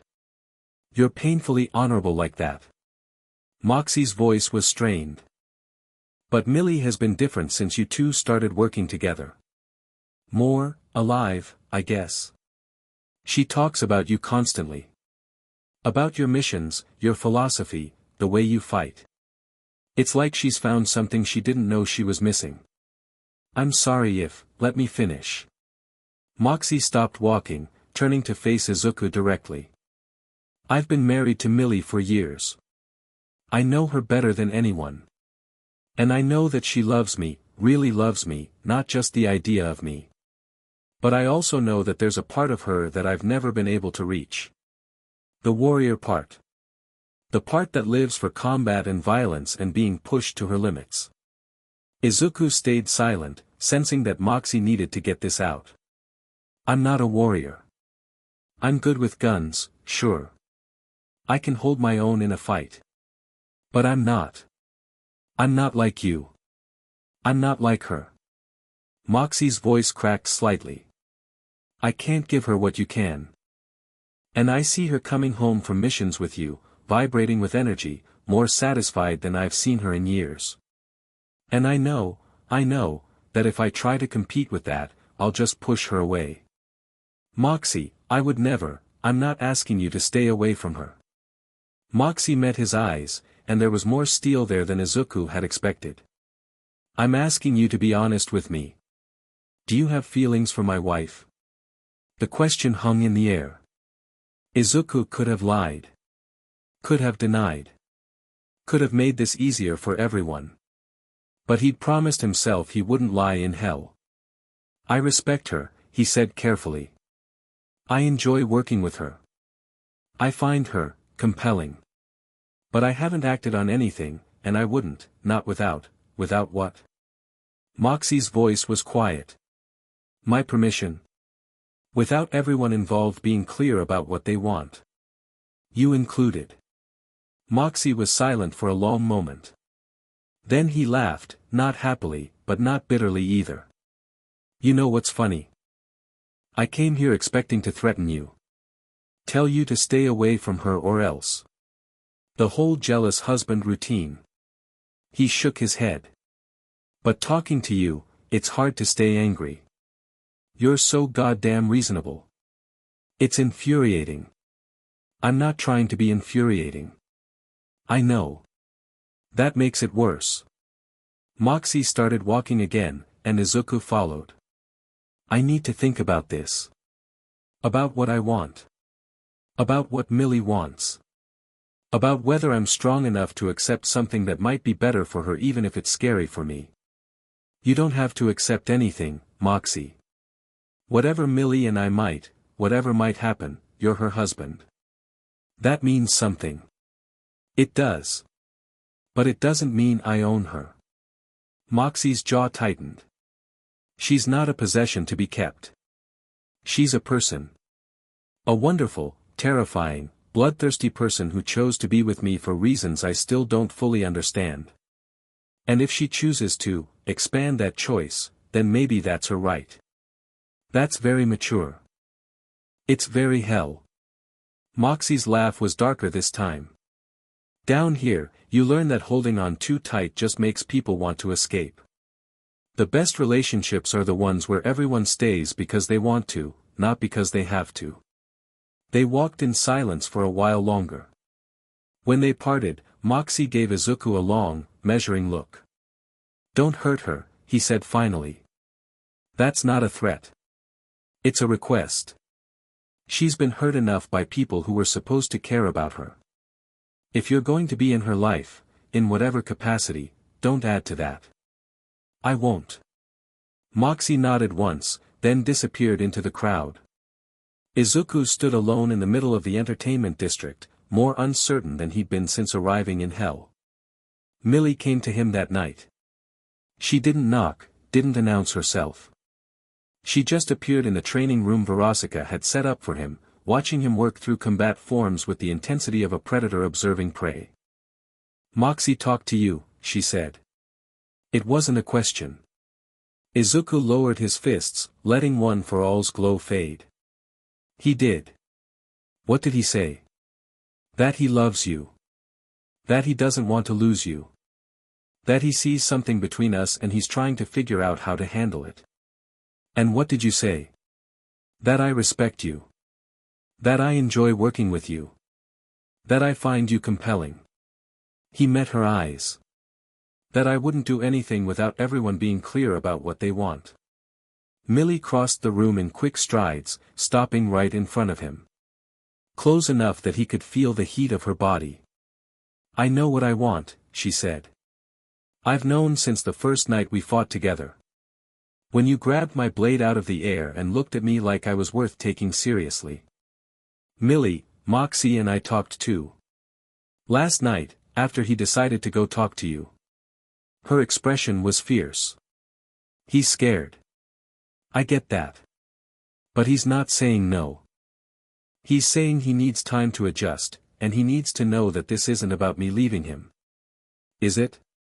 God, no. She laughed, short and sharp. Moxie is my husband. I love him more than anyone else in any ring. But love isn't a finite resource, Izuku. I can love him and still want other things. Other people. That's not how I was raised to think about relationships. Good thing you're not where you were raised anymore. She reached up, placing a hand on his chest. I'm not asking you to commit to anything. I'm not asking you to make promises you can't keep. I'm just asking you to stop pretending you don't feel something. Because I know you do. I can see it every time we fight together. Izuku's heart was pounding. He could feel the heat of her palm through his shirt. This is complicated, he said. Everything worth doing is complicated. She smiled, and it was softer than her usual sharp edge. I'm not going to jump you right now. That'd be rude to Verosika, for one thing. But I wanted you to know where I stand. And I wanted to ask, when you're ready, when everyone's had time to figure out what they're okay with, I want to be with you. In whatever way that ends up looking. And Moxie. Moxie gets to be part of this conversation too. All of it. No secrets, no sneaking around. If we're going to do something, we do it honestly. Izuku thought about Verosika. About the relationship they were building, the trust they'd established. About how she might react to this conversation. I need to talk to Verosika first. Obviously. Millie stepped back, giving him space to breathe. I'm not trying to break anything up. I'm trying to see if there's room to add something. But if Verosika says no, then that's the end of it. I'm not interested in causing drama. You? Not interested in drama? She grinned. Violence, yes. Drama, no. There's a difference. Despite everything, Izuku found himself smiling back. I'll talk to her. That's all I'm asking. Verosika took it better than he expected. Or maybe, took it better, wasn't quite right. She listened, her expression unreadable, as he explained the conversations with both Moxie and Millie. She asked clarifying questions. She didn't interrupt. When he finished, she was quiet for a long moment. Hell, she finally said, you're actually asking for my permission. Not permission. Input. This affects you, so you should have a say. That's bizarrely considerate. She stood from the couch, pacing the penthouse. Most men, demon or otherwise, would just do whatever they wanted and deal with the consequences later. You're actually treating this like a negotiation between equals. Isn't it? It should be. It almost never is. She stopped pacing, facing him. Okay. Cards on the table. I'm not thrilled about the idea of sharing you. Succubus possessiveness is a real thing, and I've only recently started getting used to having someone who feels like mine. But I'm also not stupid. I've seen you and Millie fight together. I've seen the way you look at each other. She crossed her arms. And I've been in enough relationships to know that trying to control someone's attraction is a losing game. Either they resent you for it, or they sneak around anyway. I would never, I know. That's why I'm considering this instead of having a screaming fit. She sighed. What would this even look like? You splitting time between us? Group situations? I need specifics before I can decide how I feel. I don't have specifics yet. This whole conversation is ahead of any actual decisions. Izuku moved closer, taking her hands. But I want you to be part of figuring it out. Not an afterthought. Not someone I'm managing around. A full participant in whatever this becomes. Verosika studied his face for a long time. You mean that? I always mean what I say. God, you do. It's still weird. But she was almost smiling. Okay. Here's my position, I'm not saying no. But I'm not saying yes yet either. I need to meet with Millie. Have a conversation, just the two of us. Figure out if this is something I can actually live with or if I'm just trying to be the cool girlfriend and setting myself up for misery. That's fair. It's sensible. I'm a demon of lust, Izuku. We're supposed to be good at navigating complicated desire situations. She pulled him closer, kissing him. But you're also the first person I've cared about this much in centuries. So forgive me if I'm taking this seriously. I wouldn't want you to take it any other way. Crimson's summons arrived the next morning. It was addressed to Moxie specifically, demanding his presence at the Crimson estate in the Greed Ring. The language was formal, but the threat beneath it was obvious: refuse, and there would be consequences. My father, Moxie said flatly, staring at the summons. Of course it's my father. They were gathered in IMP's headquarters, Izuku, Verosika, all 4 members of IMP. The summons had changed the dynamic of the morning from figuring out complicated relationship stuff to dealing with an active threat. What does he want? Izuku asked. He wants me to come home. Reassess my loyalties. He's been making noise about this for months, but he's never sent an actual summons before. Moxie's hands were shaking. He knows about our alliance with you. He knows his biggest rival, Andrealphus, considers us enemies. My father is the kind of man who sees opportunity in chaos. So he's trying to leverage the situation. He's trying to own me again. Moxie's voice cracked. He's always trying to own me. Everything I've built, my career, my marriage, my independence, he sees as rebellion that needs to be corrected. Millie's hand found her husband's. You're not going alone. Millie, I don't care what he'll do. You're my husband. I'm not sending you into that snake pit by yourself. I'll come too, Izuku said. Everyone turned to look at him. This is a family matter, Moxie said carefully. Crimson is dangerous even by Hell standards. A mortal walking into his territory would be unexpected. Off balance. Might make him curious enough to talk before he starts shooting. Izuku met Moxie's eyes. You're under my protection now. All of you. That means I don't let your father bully you without pushback. He's a crime lord. He's killed hundreds of people. He makes Andrealphus look reasonable. And I've beaten everyone who's tried to hurt me since I got here. Izuku's voice was calm. Let me come. Let me show your father that you're not alone anymore. That coming after you means coming after me. Moxie looked at Millie. Something passed between them, a silent conversation born of years of partnership. Okay, Moxie said finally. But if he kills all 3 of us, I'm going to be very upset. Noted. The Crimson Estate was a fortress dressed up as a mansion. Izuku catalogued the security as they approached. Guards at every entrance, weapons emplacements disguised as decorative features, magical wards that prickled against his danger sense. Someone had spent serious resources making this place impenetrable. They were escorted inside by demons who tried too hard to look casual while obviously evaluating them as threats. Crimson himself waited in a study that dripped with old money aesthetics. He was taller than Moxie, broader, with the same basic imp features twisted into something meaner. His smile when he saw his son was the smile of a shark seeing blood in the water. Moxie finally decided to stop avoiding me. I didn't have much choice, father. No, you didn't. Crimson's eyes shifted to Millie. Daughter-in-law. Still dragging my son into your working-class nonsense, I see. Still trying to control someone who wants nothing to do with you, I see, Millie shot back. Such spirit. I almost understand what he sees in you. Then Crimson's attention fixed on Izuku.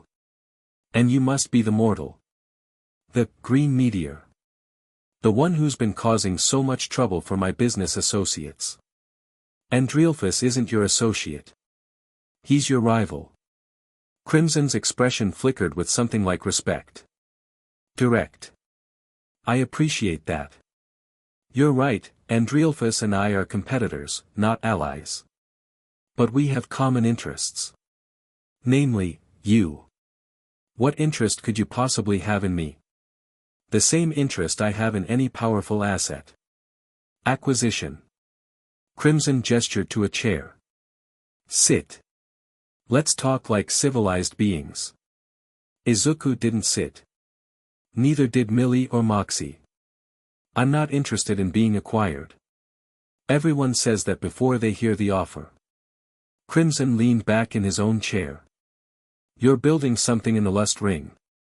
A power base, however small. But you're doing it without infrastructure, without resources, without the centuries of experience necessary to survive in Hell's political landscape. You're a child playing adult games. I'm doing fine so far. Are you? One Goetia prince is already gunning for you. Others are taking notice. Asmodeus himself has reportedly shown interest in your little uprising. Crimson steepled his fingers. How long before someone decides you're too much trouble and simply erases you? Not capture, not recruitment, elimination. Final and complete. Is that a threat? It's a statement of fact. You're vulnerable, Mr. Midoriya. And vulnerability in Hell gets exploited. He gestured broadly. I'm offering protection. Real protection, not the amateur operation you're running with my pathetic son. Join my organization, bring your abilities under my banner, and I'll ensure that nobody touches you. And in exchange, you do what I tell you. Simple. Clean. Survivable. Izuku glanced at Moxie, who was staring at his father with undisguised hatred. Let me make sure I understand. You want me to work for you. Taking orders. Doing your dirty work. In exchange for protection I can provide for myself. You can't provide it for yourself. That's the point. You're one person, one mortal, no matter how powerful. I have an organization. Resources. Centuries of established power. Alone, you're a target. With me, you're untouchable. With you, I'm a slave. Crimson's expression hardened. That's an ugly word.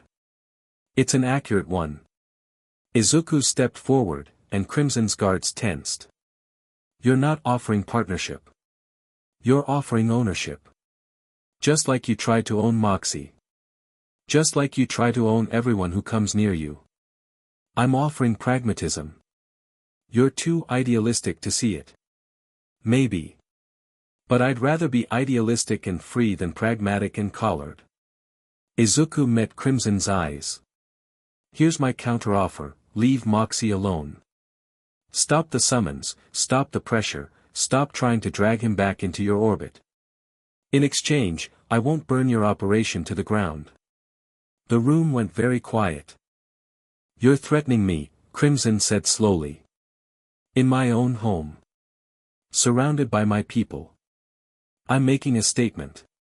The same kind you made when you tried to intimidate Moxie with this summons. Izuku let one for all crackle to life, green lightning dancing across his shoulders.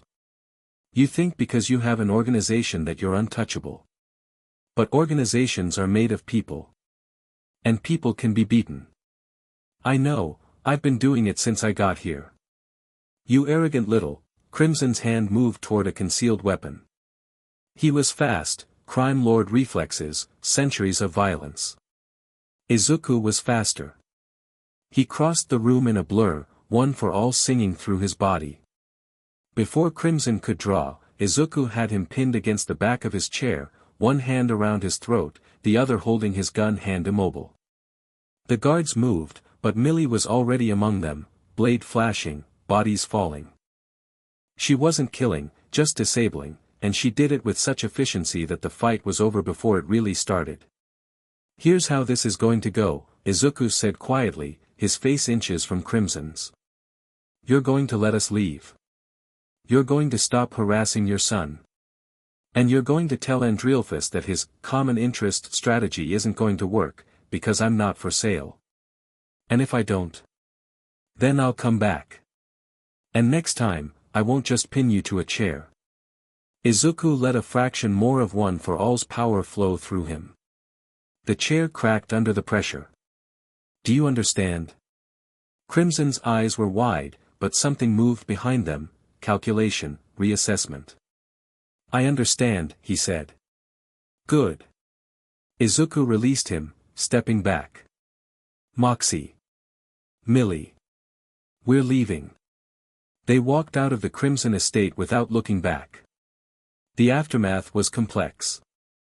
Moxie spent hours processing what had happened, his father humiliated, his independence asserted in a way that couldn't be taken back. He alternated between elation and terror, convinced that Crimson would retaliate in some horrible way. Millie stayed close to her husband, but her eyes kept finding Izuku's. What he'd done, standing up to Crimson, protecting Moxie, demonstrating that their new alliance had teeth, had clearly affected her deeply. You didn't have to do that, Moxie said eventually, when they were back at IMP headquarters and the adrenaline had faded. Yes, I did. You could have tried diplomacy. Negotiation. Something that didn't involve pinning a crime lord to his own furniture. Your father wasn't interested in diplomacy. He was interested in dominance. Izuku shook his head. Men like him only understand one thing, someone stronger telling them no. Everything else is just noise. You sound like you've dealt with this before. I have. Different context, same dynamic. The only way to stop a bully is to make the bullying cost more than it's worth. Moxie was quiet for a long moment. Then he crossed the room and, to Izuku's surprise, hugged him. It was awkward. Moxie was small and Izuku was still crackling with residual one for all energy, but it was genuine. Thank you, Moxie said. For standing up for me. For treating me like someone worth protecting. You are worth protecting. Most people don't think so. Most people are wrong about a lot of things. When Moxie stepped back, his eyes were wet. I've been thinking about what we discussed. About Millie. About, all of that. You don't have to decide anything right now. I know. But I think I have decided, actually. Moxie took a breath. You gave me my father's fear. You gave me proof that I'm not alone anymore. If Millie wants to be with you, in addition to being with me, I'm not going to stand in the way. You've earned that much and more. Izuku didn't know what to say. Millie, apparently, did. She crossed the room and kissed him. It was different from kissing Verosika, fiercer, more demanding, with an edge of violence that seemed fundamental to who Millie was. She bit his lip, and when he gasped, she laughed against his mouth. Moxie's watching, Izuku managed. I know. She pulled back, turning to face her husband. You okay? Moxie's expression was complicated, but he nodded. It's weird.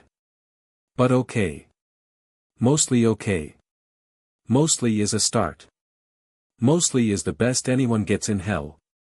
Verosika had her conversation with Millie the next day. Izuku wasn't present, deliberately excluded, Verosika had said, so they could talk honestly without worrying about his reactions. When Verosika returned to the penthouse that evening, she looked thoughtful rather than angry. "So?" Izuku asked. "So, she's intense." "I already knew that, but it's different when she's being intense about you." Verosika poured herself a drink. "She loves Moxie. That's obvious. But she's also genuinely interested in you, not just as a weapon or a body, but as a person. She respects you. And I'm not as threatened by her as I expected to be." Verosika sat next to him. "Partially because she's already married, so it's not like she's going to steal you away entirely. Partially because she was very clear that she's not interested in replacing me, she's interested in something additional, not competitive." "That's good. It's manageable." Verosika sipped her drink. "I'm not saying let's all move in together tomorrow. But I'm saying that if you want to explore something with Millie, I'm not going to torpedo it. Just, keep me involved.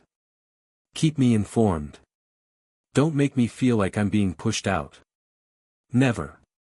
He pulled her close. "You're important to me, Verosika.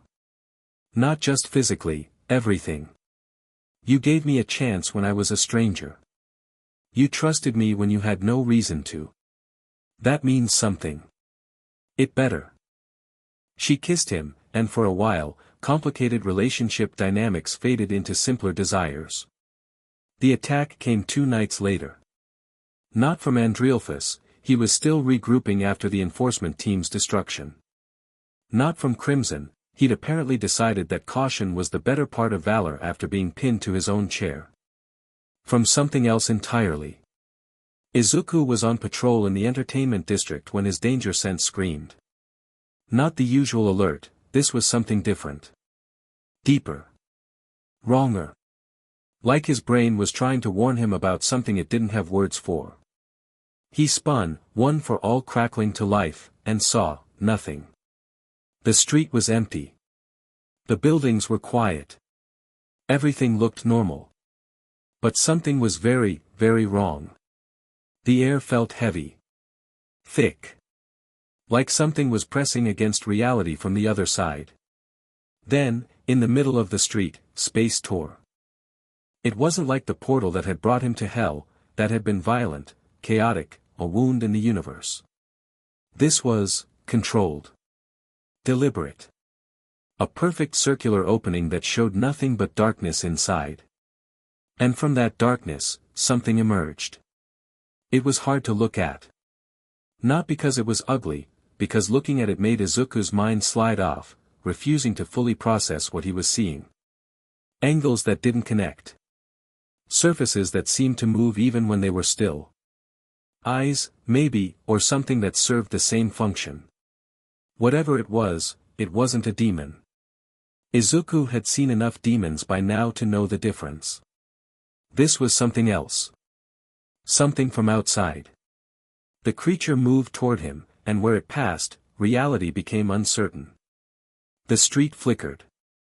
Buildings wavered. The air tasted like static. Izuku attacked. He hit the thing with everything he had, 100% one for all concentrated into a single devastating punch. It passed through. Not deflected, not absorbed, passed through, like the creature wasn't entirely there. Like it existed in a different layer of reality that his fist couldn't quite reach. The creature's response was immediate. Something lashed out, a tendril, maybe, or just an extension of its wrongness, and Izuku barely dodged, the edge of whatever it was scraping past his arm. Where it touched, his arm went numb. Not just physically, the sensation itself became uncertain, his brain receiving conflicting signals about whether his arm existed at all. "What the hell are you?" Izuku gasped. The creature didn't answer. Maybe it couldn't. Maybe the question didn't mean anything to it. It attacked again, and Izuku realized he was in real trouble. Normal strength didn't work. Normal speed barely let him evade. Whatever this thing was, it operated on rules that didn't match anything he understood. So he improvised. Black Whip lashed out, not at the creature itself but at the tear in reality behind it. The energy tendrils wrapped around the edges of the opening, pulling, trying to force it closed. The creature reacted, violently, chaotically, its attention splitting between Izuku and the threat to its entrance point. Izuku poured more energy into Black Whip, straining against the dimensional tear. It resisted, fought back, but he could feel it giving way, slowly, painfully slowly. With a final surge of effort, the tear snapped shut. The creature screamed, not a sound, exactly, but a vibration that Izuku felt in his teeth, and dissolved. Whatever had been anchoring it to this reality was gone, and without that anchor, it couldn't sustain itself. Izuku collapsed to his knees, gasping. His arm was still numb. His head pounded. His entire body felt wrong in ways he couldn't articulate. But he was alive. And now he knew something was very, very wrong with the dimensional rift that had brought him here. He didn't tell anyone at first. It was stupid, he knew it was stupid, but he needed more information before he started a panic. If the rift was growing, if things were coming through, if his presence was somehow connected to it, he needed to understand the scope of the problem before he could figure out solutions. So he investigated. The original landing site, the place where he'd crashed through the sky, still bore traces of the event. Scorched concrete, warped reality, and when Izuku got close, his skin crawled with familiar wrongness. The rift was here. Not visible, not open, but present. A scar in the universe that hadn't healed.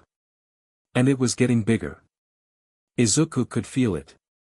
His connection to One for All was somehow interacting with the damaged reality, and through that connection, he could sense the rift's growth.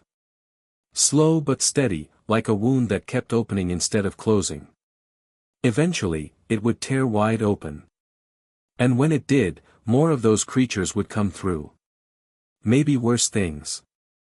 Maybe things that would make that first creature look like a minor nuisance. He needed help. Real help. The kind of help that understood dimensional mechanics and reality manipulation.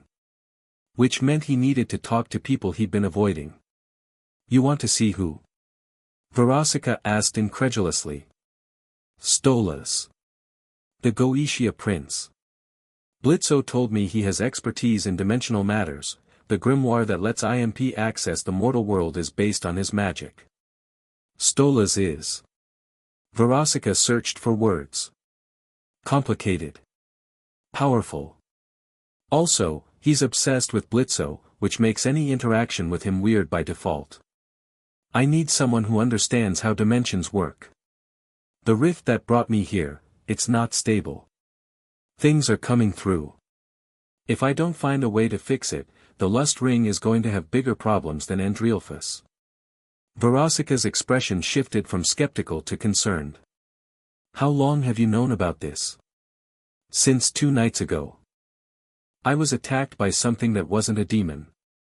Something from between dimensions. And you didn't tell me? I didn't want to worry you until I had more information. Izuku. Her voice was soft but sharp. We're partners. That means you don't get to carry things alone because you're trying to protect me.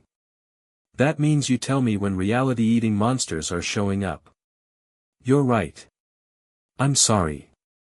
She sighed, the anger deflating. I'll reach out to Stolas. He owes me a favor from a few centuries back. I can probably get you an audience. But be careful. The Goetia are their own kind of dangerous, and Stolas in particular is, unpredictable. Unpredictable how? You'll see. Loona showed up that night. Izuku had returned to the training room, insomnia and anxiety making sleep impossible, when she appeared in the doorway. Just standing there, watching him with those sharp hellhound eyes. Can't sleep? She asked. Not really. Same. She entered the room, moving to sit on a bench against the wall. Blitzo's being annoying about something. Didn't feel like dealing with it. So you came here. This place is quiet. And you don't try to make small talk. She pulled out her phone, scrolling through something. That's restful. Izuku found himself smiling despite everything. Happy to provide restful silence. They existed in that silence for a while, him working through combat forms, her absorbed in her phone. It was comfortable in a way that Izuku hadn't expected. Loona was prickly, defensive, aggressively uninterested in connection. But somehow, around him, she let some of those walls down. I heard about the rift thing, she said eventually. Izuku paused mid-motion. Who told you? Verosika told Blitzo. Blitzo told everyone because he doesn't understand the concept of discretion. She didn't look up from her phone. You're worried about it. It's a legitimate threat. Everything in hell is a legitimate threat. That's not why you're worried. Now she did look up, meeting his eyes. You're worried because you think it's your fault. That you being here is making it worse. Izuku didn't respond. He didn't need to. That's stupid, Loona said bluntly. You didn't choose to get thrown into hell. You didn't cause the rift. Whatever's happening isn't because of something you did wrong. My power is interacting with it. Making it grow faster. So. That's like blaming a magnet for being magnetic. It's not a choice, it's just what you are. She stood, crossing the room to stand in front of him. You're not responsible for fixing things you didn't break. I'm the only one who can fix it. Maybe. But that still doesn't make it your fault. She was closer now than she'd ever been voluntarily. I'm going to say something and you're not allowed to make it weird. Okay. I don't care about most people. Most people are irritating, or boring, or actively trying to screw me over. But you're different. Her jaw was tight, like getting the words out physically hurt. You're decent. Actually decent, not just faking it for something. And when you talk about saving people, or protecting people, or taking responsibility for things, you mean it. That's rare. Loona, so don't sacrifice yourself for some bullshit dimensional rift, okay?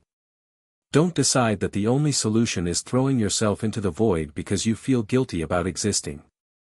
She jabbed a finger into his chest. Find another way. You're smart. You figure things out. Figure this out without dying. I'll try. Don't try. Do. He caught her hand before she could pull it back, and she froze. Thank you, he said. For saying that. I needed to hear it. She stared at him, something shifting in her expression. For a moment, he thought she might pull away, retreat back behind her walls, pretend this conversation hadn't happened. Instead, she stepped closer. If you tell anyone I said any of this, I'll deny it, she muttered. Noted. And if you tell anyone about this, she grabbed his shirt and pulled him down, kissing him. It was awkward at first, she was shorter than he expected, and her teeth were sharper, and she kissed like she was angry about it, but then something shifted and it became good. Real. The kind of kiss that meant something. When she pulled back, her cheeks were darker than usual. Embarrassment, maybe.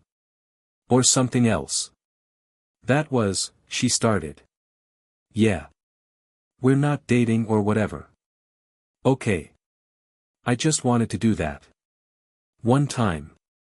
To see what it was like. She was definitely blushing now. So now I know. And we never have to talk about it again. What if I want to do it again? Loona's eyes widened. Then narrowed.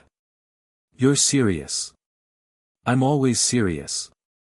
You're with Verosika.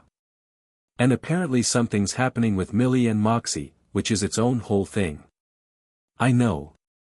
So what, you just collect women. Build a little harem? That's not, Izuku stopped, reconsidered. I don't know what I'm building. I just know that I keep meeting people I care about, and I don't want to pretend I don't care about them just because it's complicated. Loona stared at him for a long moment. You're insane, she said finally. I've been told. This is hell. People don't just care about multiple people like that. It doesn't work. Someone always gets hurt. Then we try to make sure nobody gets hurt. That's naive. Maybe. But it's still worth trying. She didn't respond. But she also didn't leave. When she finally did leave, much later, she paused at the door.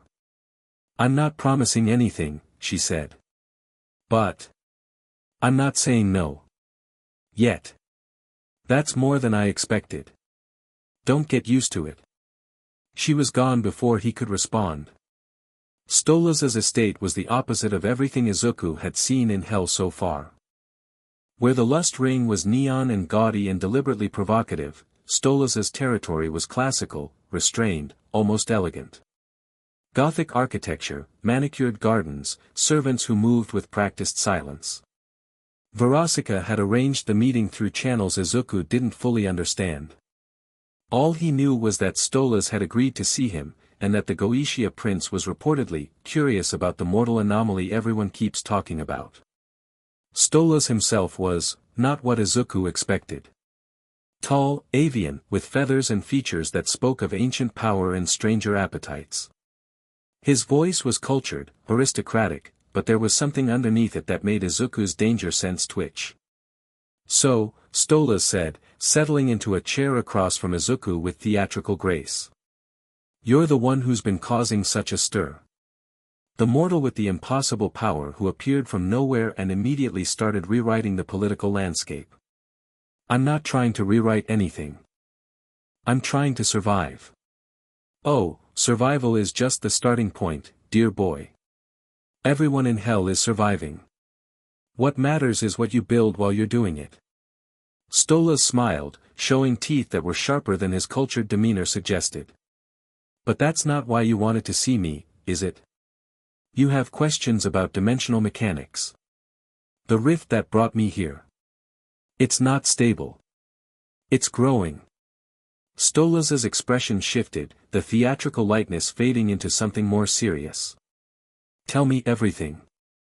Izuku explained, the creature that had attacked him, the wound in reality he'd sensed at his landing site, the interaction between his power and the dimensional tear. Stolas listened without interruption, his avian features growing more focused as the explanation continued. One for all, Stolas repeated when Izuku finished. A power that passes from person to person, accumulating strength across generations. No wonder it's interfacing with the dimensional fabric, it's essentially a contained reality distortion itself. Can you fix it? The rift? Fix it? Perhaps. But not in the way you're thinking. Stolas stood, pacing the room with aristocratic restlessness. The dimensional tear isn't simply a wound that can be healed. It's more like a joint. A connection point between realities.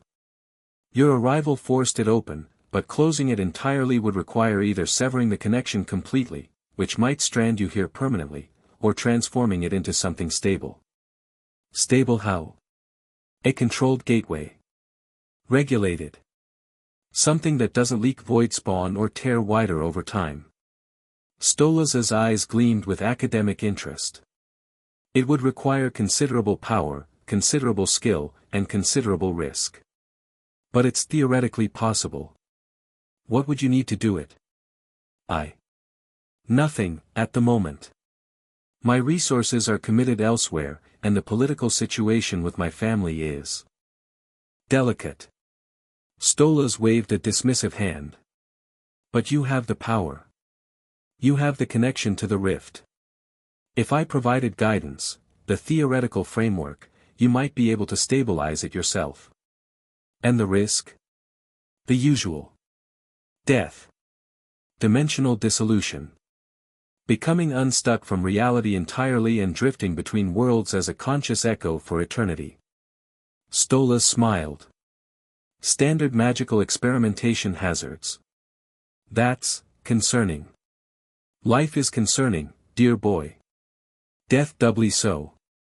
Stolas returned to his seat, fixing Izuku with a penetrating stare. The question is what you're willing to risk for what you want. If you stabilize the rift, you create a permanent connection between your original world and hell. You could go home, come back, travel freely. But you'd also be creating a door that others might exploit. And if I do nothing? Then the rift continues growing until something sufficiently powerful to threaten the ring itself comes through. At which point, the political squabbles you've been entangled in will seem rather quaint. Izuku sat with that information for a long moment. I need time to think about this. Take whatever time you need.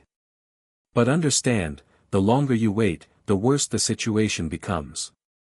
These things don't stabilize on their own. Stolas stood, signaling the end of the audience. I'll have my people send you the theoretical framework. Study it. When you're ready to proceed, contact me. Thank you. Don't thank me yet. I'm helping you because your situation is interesting, not because I'm altruistic. If you survive and succeed, I may ask for something in return eventually. Stolas' smile was knowing. That's how things work in hell, dear boy. Everything is transactional. Even kindness. Izuku returned to the lust ring with too much information and not enough time to process it. The rift was growing. Creatures were coming through. He had a potential solution, but it required risking his life, his sanity, and possibly creating a permanent door between dimensions that any sufficiently motivated entity could exploit. No good options. Just varying degrees of bad. He found Verosika waiting in the penthouse, and Millie with her. They'd clearly been talking before he arrived, but both fell silent when he entered. What is it? Verosika asked. What did Stolas say? He told them. All of it. When he finished, Millie broke the silence. So you need to fix this dimensional rift or hell gets invaded by reality-eating monsters. Essentially. And fixing it might kill you. Possibly. And you're planning to do it anyway. Izuku met her eyes. I have to. If I don't, people die. You, Verosika, Moxie, Blitzo, Loona, everyone in the ring. I can't let that happen because I'm scared of the risk. That's very heroic, Millie said. Also very stupid. I'm aware. Verosika moved to his side, taking his hand. When? I need to study Stolas' framework first. Understand what I'm actually doing before I attempt it. A few days, maybe. A week at most. Then you have a week to prepare. She squeezed his hand. And so do we. What do you mean? I mean we're not letting you do this alone. Her expression was fierce. Whatever the ritual requires, whatever support you need, we'll provide it. That's what partners do. Verosika, the risk, is acceptable if it means you survive. She kissed him, hard and desperate. I'm not losing you to some dimensional bullshit, Izuku. Not after everything we've built. Not after finally finding someone worth keeping. Millie stepped forward, placing a hand on his arm. She's right. You're one of us now, whatever that means. We protect our own. Izuku looked between them, the succubus pop star who'd given him a chance when he had nothing, the warrior woman who tried to kill him and ended up becoming something more. Two very different people, united in their determination to keep him alive. Okay, he said finally. We do this together. Damn right we do. Chapter 3, Crown of the Willing. The summons from Asmodeus arrived at midnight. Izuku was studying Stolas' dimensional framework when the crystal materialized on Verosika's coffee table, pulsing with deep crimson light. Not a communication request, a command. The kind of thing you didn't ignore unless you wanted to find out how creative a deadly sin could be with punishment. Verosika went pale when she saw it. Ozzy, she said. He wants to see you. Personally. Now. The summons doesn't specify a time because it doesn't need to. When Asmodeus calls, you come immediately. She was already moving toward her closet. Get dressed.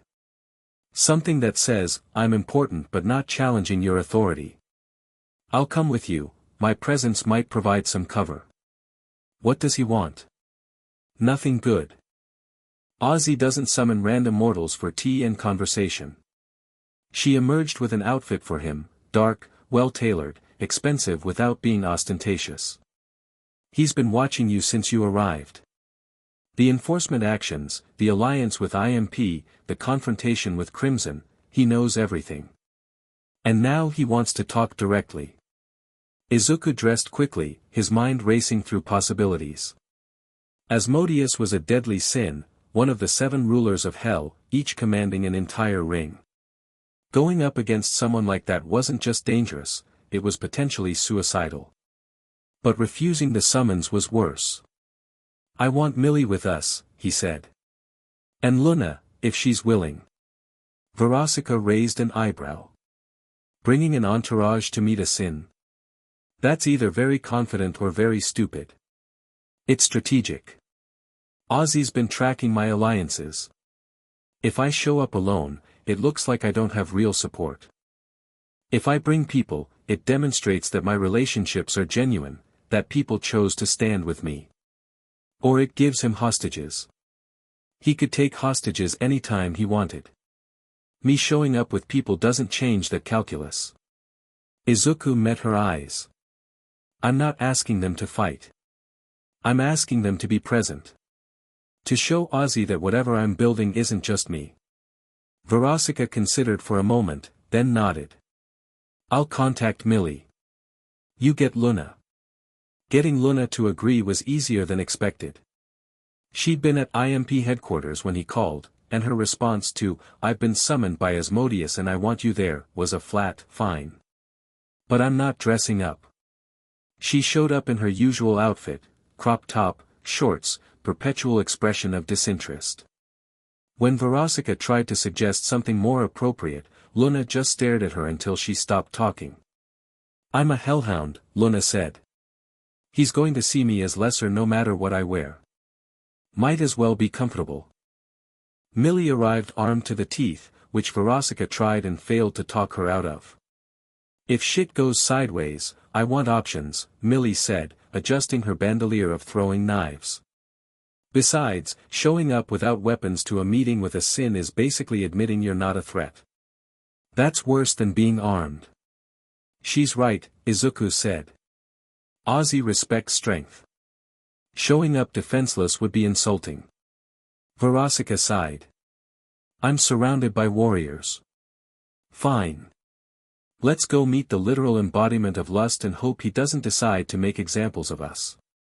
Ozzy's club was the heart of the Lust Ring's entertainment district.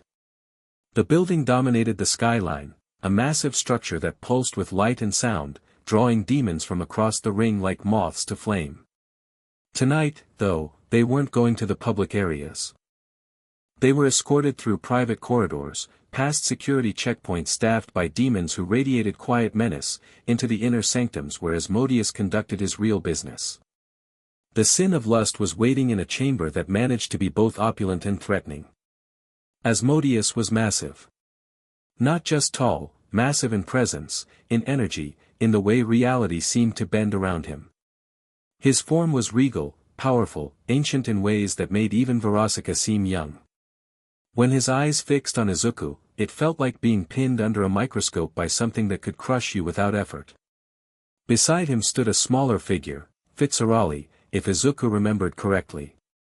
Ozzy's partner, the robotic imp jester who seemed to serve as advisor and companion both. Izuku Midoriya, Asmodeus said, his voice resonating through the chamber. The mortal who's been causing such interesting problems in my ring. Lord Asmodeus. Izuku inclined his head, respectful without being servile. Thank you for the invitation. Invitation implies choice. This was a summons. But Ozzy seemed amused rather than offended. You brought an entourage. The famous Verosika Mayday, one of my most profitable entertainers. A hellhound, rare to see one at this level. And his eyes lingered on Millie. A married imp assassin who's been spending considerable time with you. Interesting company. They're my people. Your people. Ozzy's smile showed teeth. You've been here, what, a month?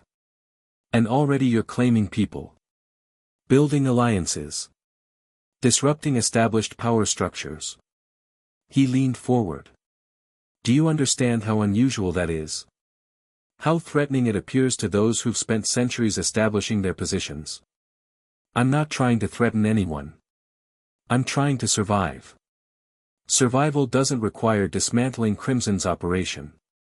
Survival doesn't require turning Andrealphus's assassination teams into examples. Survival doesn't require building a coalition capable of projecting power across 2 rings. Ozzy's voice hardened. What you're doing isn't survival. It's conquest. And I find myself wondering, what exactly are you trying to conquer? Izuku took a breath, centering himself. This was the moment. Everything came down to how he handled the next few minutes. May I speak freely? By all means. I'm not trying to conquer anything. When I arrived in Hell, I was a stranger with nothing, no resources, no allies, no understanding of how this world worked. Every step I've taken since has been reactive. People attacked me, I defended myself. People I cared about were threatened, I protected them. Power structures tried to absorb or eliminate me, I proved I couldn't be absorbed or eliminated. And the result is a growing sphere of influence that challenges established interests. The result is people believing they can rely on me. That's different from conquest. Izuku met Ozzy's eyes directly. You rule through power, Lord Asmodeus. I understand that. But power can come from fear or from trust. I'm building trust. It's slower, harder, more vulnerable to betrayal, but it's also more durable. The people who stand with me aren't doing it because they're scared of me. They're doing it because they believe I'll stand with them. The chamber was silent for a long moment. Then Ozzy laughed, a deep, genuine sound that seemed to surprise even Fitzgerald. Trust. In Hell. He shook his head. You're either the most naive creature I've ever encountered or the most dangerous. Possibly both. I've been told. I'm sure you have. Ozzy's expression shifted to something more calculating. Here's the situation, mortal. You've accumulated enough influence that I can no longer ignore you. I have 3 options: eliminate you, absorb you, or recognize you.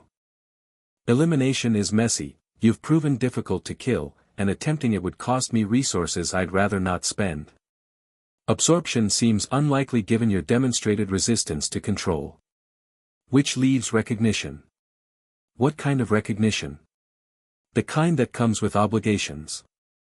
And protections. Ozzy steepled his fingers. I'm prepared to grant you legitimate status within my ring.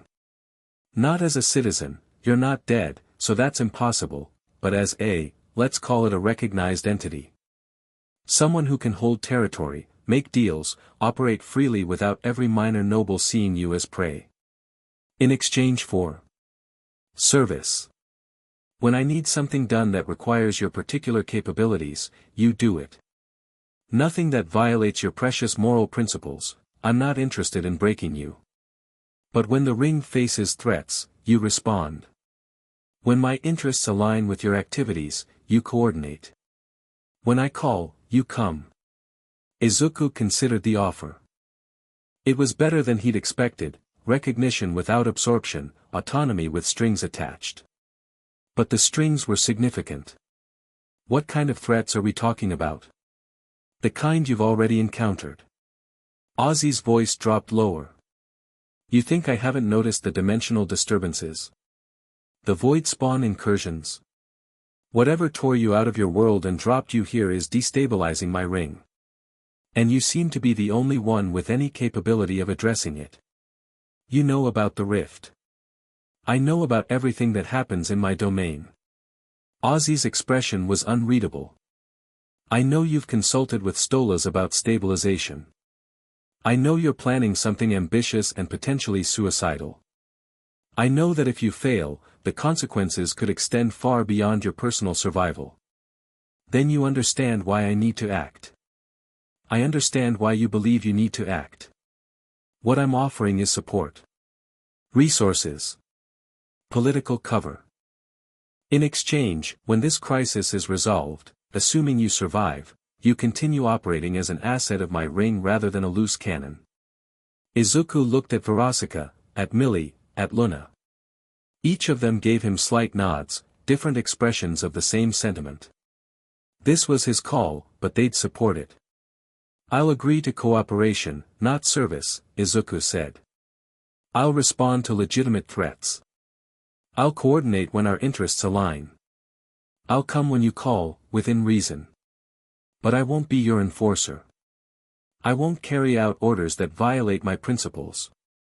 And I retain the right to refuse specific requests if they conflict with my other obligations. Obligations to whom? To the people who've chosen to stand with me. Ozzy studied him for a long moment. Fitzurali leaned in, whispering something in his ear that Izuku couldn't catch. Whatever he said made Ozzy's expression flicker with something that might have been amusement. Very well, Ozzy said finally. Cooperation rather than service. You retain your principles and your autonomy. In exchange, you accept the responsibilities that come with recognized status, including dealing with the dimensional crisis currently threatening my ring. Agreed. Then welcome to legitimate existence in hell, Izuku Midoriya. Ozzy's smile was sharp. Try not to make me regret this. They left Ozzy's club with more than they'd arrived with, and significantly more complicated obligations. That went better than I expected, Verosika said as they walked through the entertainment district, the neon lights painting everything in shades of red and purple. He actually respected you. That's rare. He respected that I couldn't be easily controlled. There's a difference. In hell, that's the same thing. She slipped her arm through his. So. Recognized status. That's actually huge. It means other nobles can't target you without consequences. Andrealphus tries anything now, he's not just coming after a random mortal, he's attacking a recognized entity under Ozzy's tacit protection. Will that stop him? Probably not. But it'll make him more careful. Millie fell into step on his other side. He'll have to be subtle instead of direct. Political maneuvering instead of assassination squads. I can handle political maneuvering. You've been handling everything else, Loona said from behind them. She'd been quiet since the meeting, but Izuku could feel her watching him. The rift thing. That's what you're focused on now. It has to be. Everything else, Andrealphus, the political situation, building alliances, none of it matters if the dimensional tier keeps growing. Ozzy knows that. It's why he made the deal. So what's the plan? Izuku had been thinking about this since his meeting with Stolas. The theoretical framework was complex, but the core concept was straightforward. I need to stabilize the rift by channeling one for all directly into it. Essentially, I use my power to transform the wound into a controlled gateway. It's risky, if I mess up, I could destabilize reality further or trap myself between dimensions. But if it works, I create a permanent, stable connection that doesn't leak void spawn. And you can do this? I think so. Stolas's framework gives me the theory. One for all gives me the power. The question is whether I can maintain control during the process. What do you need from us? Verosika asked. Support. Anchoring. The process is going to push me to my limits and probably beyond. Having people I trust nearby might help keep me grounded. Prevent me from losing myself in the dimensional interface. That's romantic and terrifying in equal measure, Millie said. I'm in.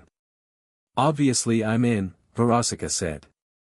Loona was quiet for a moment. Then, yeah. Fine. Whatever. Izuku smiled despite the gravity of the situation. Then we do this tomorrow. At the original landing site. I'll need a few hours to prepare, but the sooner we address this, the better. That night, Izuku didn't sleep.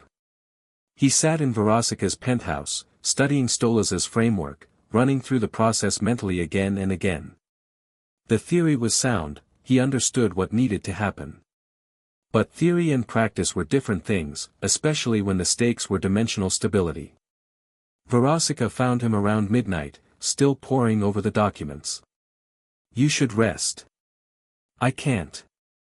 Too much to think about." She sat beside him, close enough that their shoulders touched.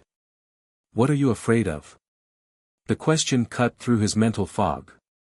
He set the documents aside, really looking at her. "Failing. Losing myself. Losing you." He paused. "Not being able to go home even if I succeed. Or going home and not being able to come back. You're worried about losing us. I built something here.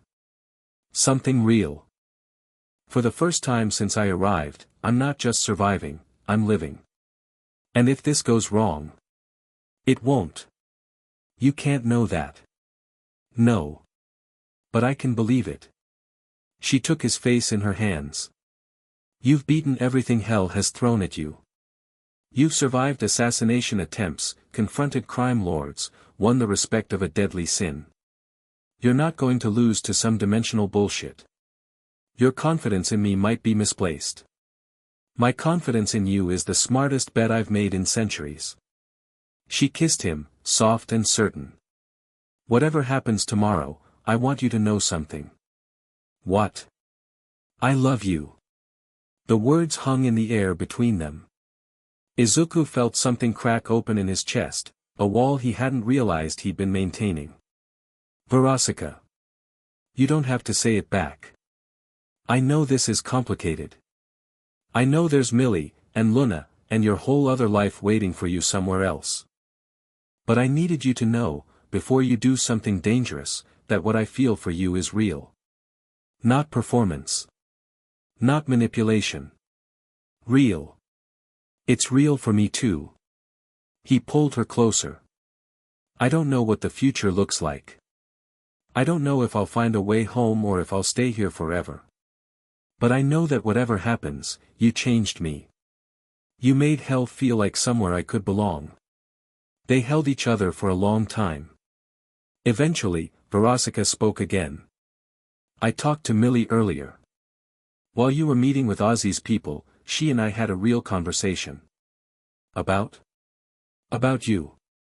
About what this is. About whether we're competing or collaborating."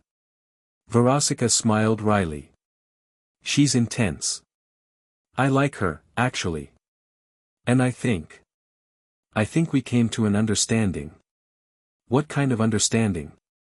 "The kind where we both accept that you're not going to be with just one person. Where we figure out how to make that work instead of fighting over you like a prize."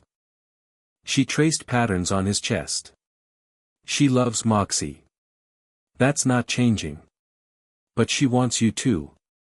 And I realized that being possessive about it would just make everyone miserable.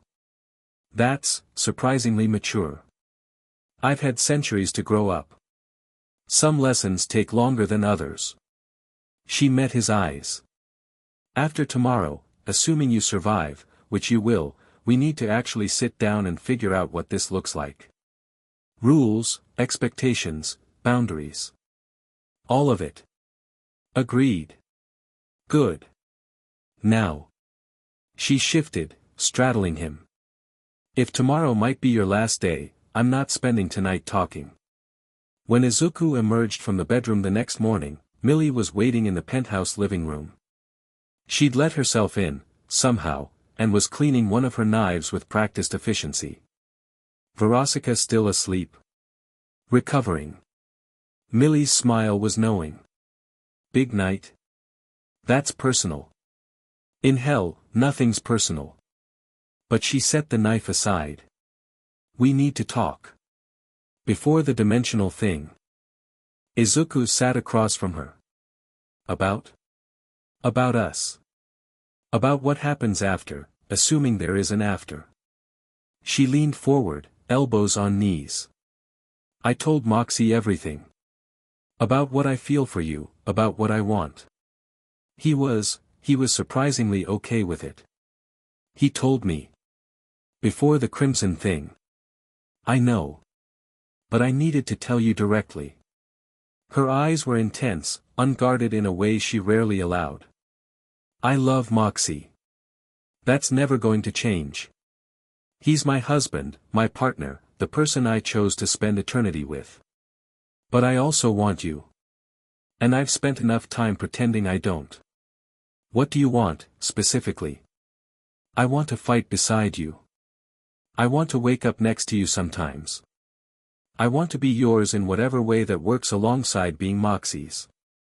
She laughed, short and self-conscious. That sounds greedy when I say it out loud. It sounds honest. Same thing, in my experience. She reached across the space between them, taking his hand. Yesterday, watching you stand up to Asmodeus, watching you negotiate with a literal sin and come out ahead, I realized something. I don't just want you. I believe in you. What you're building, how you're building it. I want to be part of that. Izuku squeezed her hand. After today. After I deal with the rift. We'll figure out what this looks like. Promise? Promise. She pulled him into a kiss, fierce, demanding, exactly what he expected from her. When she pulled back, her smile was sharp. Now let's go stabilize a dimensional tear before it destroys the ring. The original landing site looked worse than Izuku remembered. The crater was still there, but the reality around it had degraded further. Colors shifted unpredictably. Shadows fell wrong. The air tasted like static and possibility. And in the center of it all, barely visible but definitely present, the rift pulsed with sickly light. That's concerning, Loona said flatly. That's the problem we're here to fix. Izuku approached the crater's edge, studying the tear. It's grown. Maybe twice the size it was when I first investigated. Can you still close it? Verosika asked. I'm not closing it. I'm stabilizing it. He turned to face the three of them, Verosika, Millie, Loona. The women who'd become his anchors in this strange world. Here's how this works. I need to interface directly with the rift using One for All. That means putting myself partially into the dimensional space while keeping part of me here. Your job is to keep me grounded, physically, emotionally, spiritually. If I start drifting, pull me back. How do we do that? Loona asked. I don't know exactly. Stolaza's framework suggests that strong emotional connections can serve as anchors. So, be here. Talk to me. Remind me who I am and what I'm coming back to. That's vague. Dimensional magic is vague. I'm working with what I have. Millie drew one of her knives. And if something comes through while you're doing this? Handle it. Don't let anything disrupt the process. Now that I can do. Izuku turned back to the rift, centering himself. One for All hummed through his body, responding to the dimensional energy bleeding from the tear. This was going to hurt. This was going to be the hardest thing he'd ever done. He stepped forward. The moment his foot crossed into the crater's boundary, everything changed. Reality splintered. He was here and not here, present and absent, himself and something larger. The rift wasn't just a wound, it was a connection, a bridge between his original dimension and this one.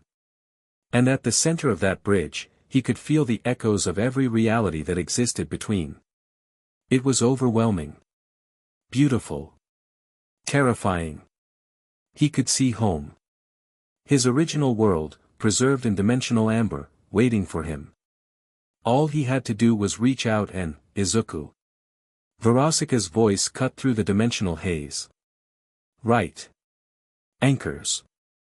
He wasn't here to go home. He was here to stabilize the connection. He focused, channeling One for All into the rift structure. The power met dimensional resistance, pushing back, fighting his attempt to impose order on chaos. Pain lanced through him. Not physical pain, something deeper, more fundamental. The rift was fighting him. The space between realities didn't want to be tamed. He pushed harder. Come on, Green Bean. Millie's voice. You've faced worse than this.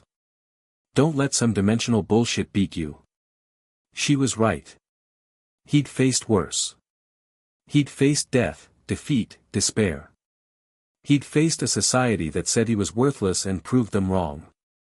He'd faced villains who wanted to destroy everything and come out stronger. This was just another challenge. One for all blazed brighter, the accumulated power of 9 generations flowing through him. He felt the vestiges at the edge of his awareness, all the previous holders, lending him their strength. The rift began to change. The chaotic, wounded energy started organizing itself. Random fluctuations became patterns. Patterns became structure. Structure became stability. But something else was happening too. From deeper in the dimensional space, something noticed him. Something vast and hungry, attracted by the power he was pouring into the rift. The void spawn he'd encountered before had been fragments, pieces of something larger that existed in the space between realities. Now the larger thing was paying attention. Izuku, something's coming. Loona's voice, tight with alarm. Something big. He couldn't stop. If he broke concentration now, the rift would collapse inward, taking him with it. He had to finish the stabilization. But he also couldn't ignore the threat approaching from beyond. So he split his focus. One part of his mind continued the stabilization process, channeling one for all, reshaping the dimensional tear into a controlled gateway. The other part reached out toward the approaching presence, not to fight it but to understand it. What he found was ancient. Older than hell, older than earth, older than the concept of separate dimensions. It existed in the spaces between, feeding on the energy released when realities rubbed against each other. The rift had been a feast for it, constant dimensional bleeding that grew more nourishing over time. It didn't want to destroy him. It wanted to consume him. Absorb his power, his connection to the rift, everything that made him useful. No. Izuku pushed back. Not with violence, violence wouldn't work against something like this. Instead, he pushed with identity. With certainty about who he was and what he was doing. I am Izuku Midoriya. I am a hero. I protect people. And I will not be consumed. The entity recoiled. Not from his power, from his clarity. In the fuzzy, uncertain space between dimensions, his absolute conviction was jarring. Painful, even. Like a bright light to something that had only known darkness. I am closing this wound. You will find another feeding ground. The entity considered. It was vast and alien, but not mindless. It could recognize when a situation was becoming unprofitable. Slowly, gradually, it withdrew. Izuku turned his full attention back to the rift. The stabilization was almost complete, the chaotic tear transforming into something cleaner, more controlled. A doorway instead of a wound. With one final surge of effort, he pushed one for all into the gateway's core and locked it into place. The rift snapped into stability.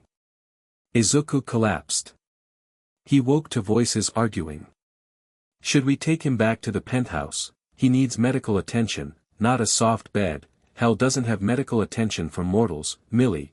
Then we improvise, Izuku groaned, forcing his eyes open. 3 faces swam into focus above him, Verosika, Millie, Loona. All looking worried in their own distinct ways. I'm alive, he managed. Barely, Loona said. You were out for an hour. We thought you were dead. Not dead. Just. He tried to sit up and immediately regretted it. Every muscle screamed. His connection to one for all felt raw, like an overused muscle. Really tired. You stabilized the rift. Verosika helped him sit up slowly, supporting his weight. We watched it happen. The wound closed up, and now there's just a door. A controlled opening instead of a bleeding gash. That was the idea. There was also something else. Millie's voice was tense. Something big approached from the other side. We could feel it, even out here. The air went cold, and reality got weird. I talked to it. Convinced it to leave. You talked to a void entity. I was very convincing. Loona made a sound that might have been a laugh. You're insane. I've said it before, but it bears repeating. Probably. Izuku looked toward the crater. The rift was still visible, but different now. Stable. Controlled. A perfect circular gateway that hummed with contained energy. It worked. The rift is stabilized. I could go home now, if I wanted. The words hung in the air. Verosika's hand tightened on his arm. Millie's expression went carefully blank. Loona looked away. Do you want to? Verosika asked quietly. Izuku considered the question. On the other side of that gateway, his old life waited. His friends, his teachers, his mother. The hero career he'd worked so hard to build. Everything familiar and comfortable and understood. But on this side. He looked at Verosika, the woman who'd taken a chance on him when she had no reason to, who'd let him past her defenses and shown him who she really was beneath the performance. He looked at Millie, the warrior who tried to kill him and ended up fighting beside him, whose intensity and passion had become something he couldn't imagine living without. He looked at Loona, the most guarded of all of them, who'd let him in slowly and reluctantly and was now watching him with an expression she probably didn't realize was vulnerable. Not yet, he said. I'm not ready to leave yet. Something in the air released. Tension he hadn't fully recognized until it was gone. Good, Verosika said simply. Because we're not done with you, Millie added. Loona didn't say anything. But she moved closer, sitting beside him, her shoulder brushing his. For her, that was volumes. They helped him back to the penthouse, where he slept for 18 hours straight. When he woke, everything had changed. Word of what he'd done had spread through the lust ring. The mortal who'd stabilized the dimensional rift. The one who'd done what no demon could, confronted something from beyond and pushed it back. The details were exaggerated, as stories always were, but the core truth remained: Izuku Midoriya had saved the ring from a threat nobody else could handle. His status shifted from recognized entity to something closer to respected power. Demons who'd ignored him before sought audiences. Business owners in the entertainment district pledged loyalty without being asked. Even Andrilphus went quiet, his political maneuvering put on hold as he reassessed the situation. And through it all, Izuku's three anchors stayed close. Verosika managed his public image, using her fame and connections to shape how the ring perceived him. She turned his victory into a narrative, the hero from another world who chose to protect Hell when he could have left. It was romantic, dramatic, and exactly the kind of story that resonated in the Lust Ring. Millie handled security, building a network of fighters and informants who could respond to threats before they became problems. She trained with Izuku daily, their combat sessions becoming something more, a language of movement and trust that transcended words. Loona drifted closer, though she'd deny it if asked. She spent more nights at the penthouse than at IMP headquarters. She stopped pretending she didn't care about what happened to him. And sometimes, when they were alone, she let the walls come down entirely. The conversation happened 3 weeks after the rift stabilization. All 4 of them, gathered in Verosika's penthouse. Moxie was there too, at Millie's request. This affected him as much as anyone. So, Verosika said, pouring drinks for everyone. We should probably talk about what we're doing. Meaning? Loona asked, though she knew exactly what was meant. Meaning the 4 of us, 5 if you count Moxie, which you should, have been dancing around this thing for weeks without actually defining it. And I, for one, am tired of ambiguity. The famous succubus wants clarity, Millie said with a smile. That's new. The famous succubus has spent centuries in undefined relationships and knows how badly they end. This is different. This matters. So we're going to talk about it like adults. Izuku leaned forward. What do you want to talk about specifically? Everything. Who's with who? What the expectations are. How we handle jealousy, scheduling, the practical realities of multiple relationships. All of it. That's a lot. It's necessary. Verosika looked at each of them in turn. I'll start. I love Izuku. I want to be with him, officially, publicly, permanently. But I also recognize that I'm not the only one who feels that way, and I'm not interested in pretending otherwise. So I'm proposing a structure, something that acknowledges everyone's place. What kind of structure? The old-fashioned kind. A formal arrangement where Izuku is the center, and the rest of us have defined relationships with him and with each other. She met Millie's eyes. You and Moxie stay married. That doesn't change. But your relationship with Izuku becomes official too, acknowledged, accepted, with the same weight as your marriage. And me? Loona's voice was carefully neutral. You get whatever you want. If you want to be part of this, you're in. If you want to keep things casual, that's fine too. Nobody's going to pressure you.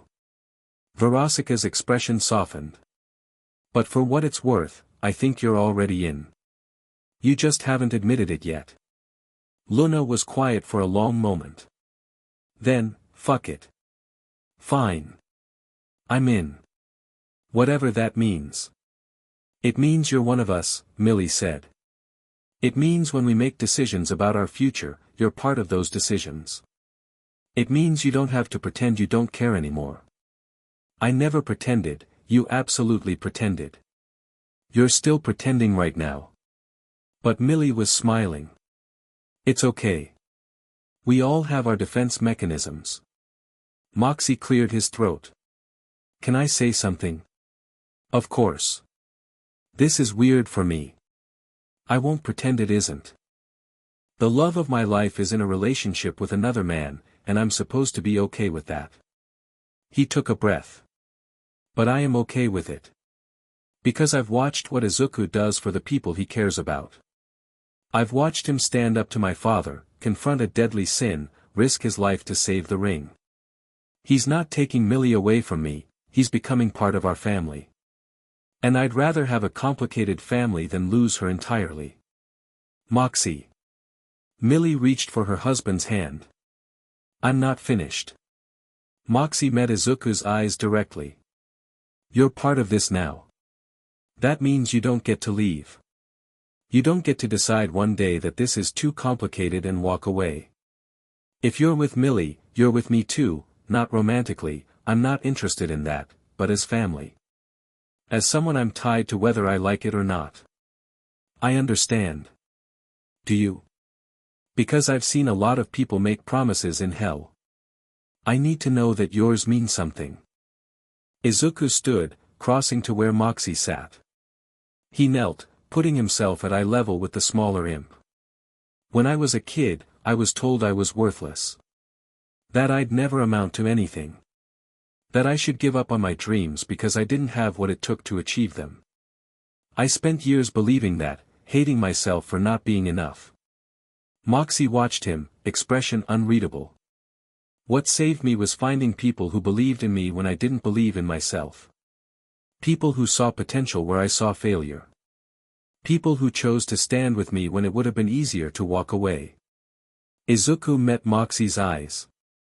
I know what it means to be chosen. And I don't take that lightly. You're giving me something precious, trust, acceptance, a place in your family. I won't betray that. Not ever. Moxie was silent for a long moment. Then he extended his hand. Okay then. Welcome to the family, Izuku. They shook. Later that night, after the conversations and negotiations were done, Izuku found himself alone with Verosika on her balcony. The lust ring spread out below them, neon lights, endless entertainment, demons pursuing desire in all its forms. His territory now, in a sense. His responsibility. You know what comes next, Verosika said, leaning against the railing beside him. The real work. Building something that lasts. Making sure what we've created doesn't fall apart the moment I look away. Ozzy is watching. He's not an enemy, but he's not a friend either. He'll let you operate as long as you're useful. The moment you become a liability. Then I stop being a liability. Izuku turned to face her. I didn't survive this long by being careless. And I have more to protect now than just myself. Do you ever regret it? Falling into hell instead of somewhere nicer? He considered the question. No. Because if I'd fallen somewhere nicer, I wouldn't have found you. Or Millie. Or Loona. I wouldn't have learned that I could build something real in a place designed to make that impossible. Sweet talker. Honest talker. She kissed him, and for a moment, everything else faded away. When they separated, she was smiling. Come to bed. The others can wait until tomorrow. The others? Millie's staying tonight. Loona too, though she'll pretend she's just crashing on the couch. Verosika's smile turned playful. We figured, if we're doing this thing officially, we might as well start right. All of you. All of us. Izuku let her lead him inside, toward whatever came next. Millie was waiting in the bedroom, already changed into something that was technically sleepwear but clearly designed for other purposes. Loona was there too, though she was making a show of scrolling through her phone with studied indifference. About time, Millie said. Thought you two were going to talk philosophy all night. Philosophy's important, Izuku said. So is this. He moved to the bed, sitting on the edge. 3 women, each powerful in her own way, each having chosen him despite everything hell had taught them about desire and trust. Verosika sat beside him, her hand finding his. Millie moved to his other side, her energy crackling with anticipation. Loona, after a moment's hesitation, set her phone aside and joined them. This is weird, Loona muttered. Good weird? Izuku asked. We'll find out. The first kiss was Verosika's, soft and certain, the taste of expensive wine in something uniquely her. Then Millie, fierce and demanding, her hands already working at his clothes. And finally Loona, hesitant at first but growing bolder, her sharpened teeth grazing his lip in a way that made his breath catch. What followed was complicated and chaotic and perfect in its imperfection. 4 people figuring out how to fit together, navigating desires that overlapped and conflicted and complemented in turns. Verosika directed with the confidence of centuries of experience. Millie brought intensity, pressing close, demanding attention. Loona was more hesitant but no less present, finding her place in the tangle of bodies. There were awkward moments, elbows in wrong places, mismatched rhythms, quiet negotiations about who wanted what. But there was also laughter, and connection, and the gradual realization that they were building something unprecedented. When Izuku finally collapsed afterward, exhausted in the best possible way, he found himself surrounded. Verosika on one side, Millie on the other, Loona sprawled across his legs like she was claiming territory. That was. Millie started. Intense, Verosika finished. I need water, Loona said flatly. But she didn't move. Izuku laughed, a genuine, unguarded sound that surprised even him. We're really doing this. All of us. We really are. Verosika propped herself up to look at him. Having second thoughts. Not even close. Good. She settled back against him. Because you're stuck with us now. Outside, the lust ring continued its endless pursuit of pleasure and power. Tomorrow, there would be challenges, political maneuvers, threats to address, the constant work of maintaining what they'd built. Ozzy would be watching. Andrealphus would be plotting. The dimensional gateway would need monitoring. But tonight, Izuku was exactly where he wanted to be. 6 months later. Izuku stood on the roof of what had become his headquarters, a building in the heart of the entertainment district that served as equal parts home, office, and fortress. The territory he controlled had expanded significantly, encompassing most of the district and the surrounding areas. Demons who'd once tried to kill him now pledged loyalty.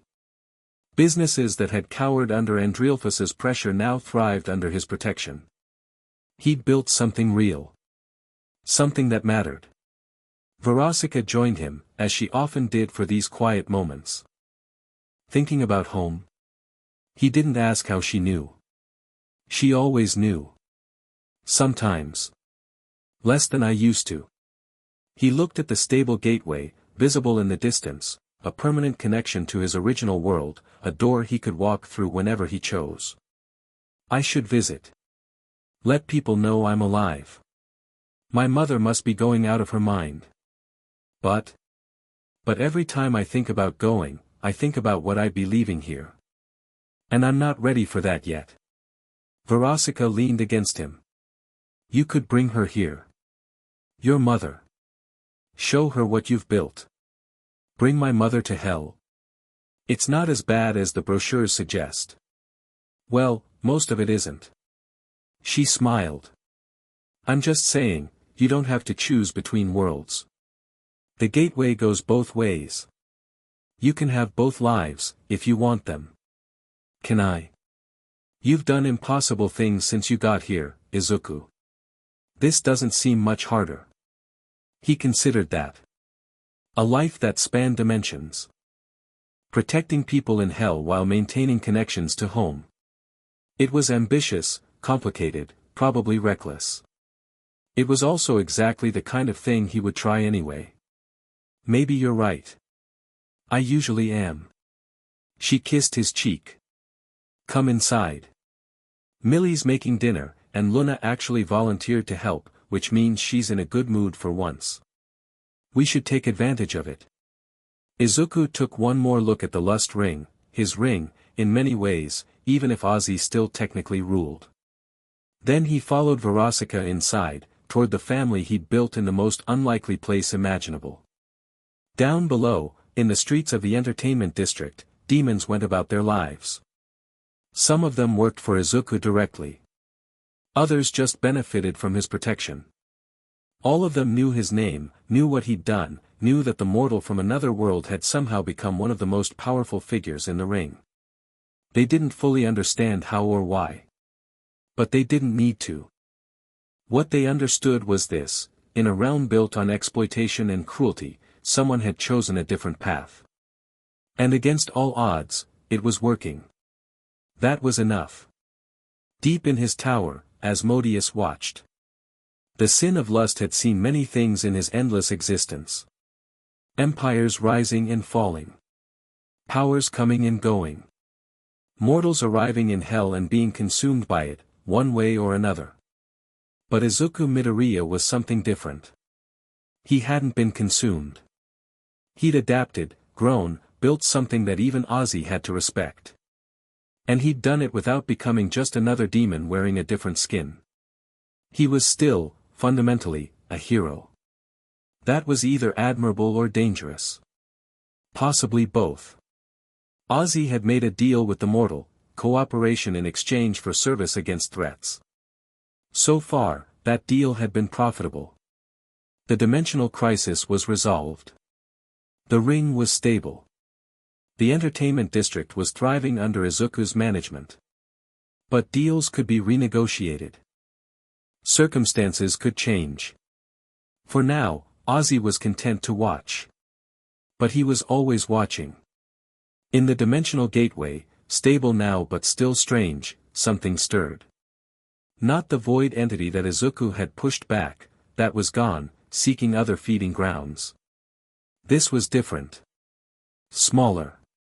More deliberate. A message, passing through the controlled connection between worlds. On the other side, in a world Izuku had left behind, someone had finally found a way to reach out. The message was simple, encoded in patterns that only one person would recognize. We're looking for you. We haven't given up. And when you're ready, come home. Even if only to visit. The signature was equally simple, a symbol that Izuku would recognize anywhere. All Might's mark. The message dissolved into the dimensional current, waiting to be discovered. When Izuku eventually found it, and he would, eventually, because nothing stayed hidden from him for long, it would change everything again. But that was a story for another time. For now, there was peace. Peace, and family, and the impossible work of building something good in a place designed to prevent exactly that. Izuku Midoriya had fallen into hell. And somehow, impossibly, he'd made it home. The end. Thank you for watching this video. Please be sure to subscribe to our channel and like this video.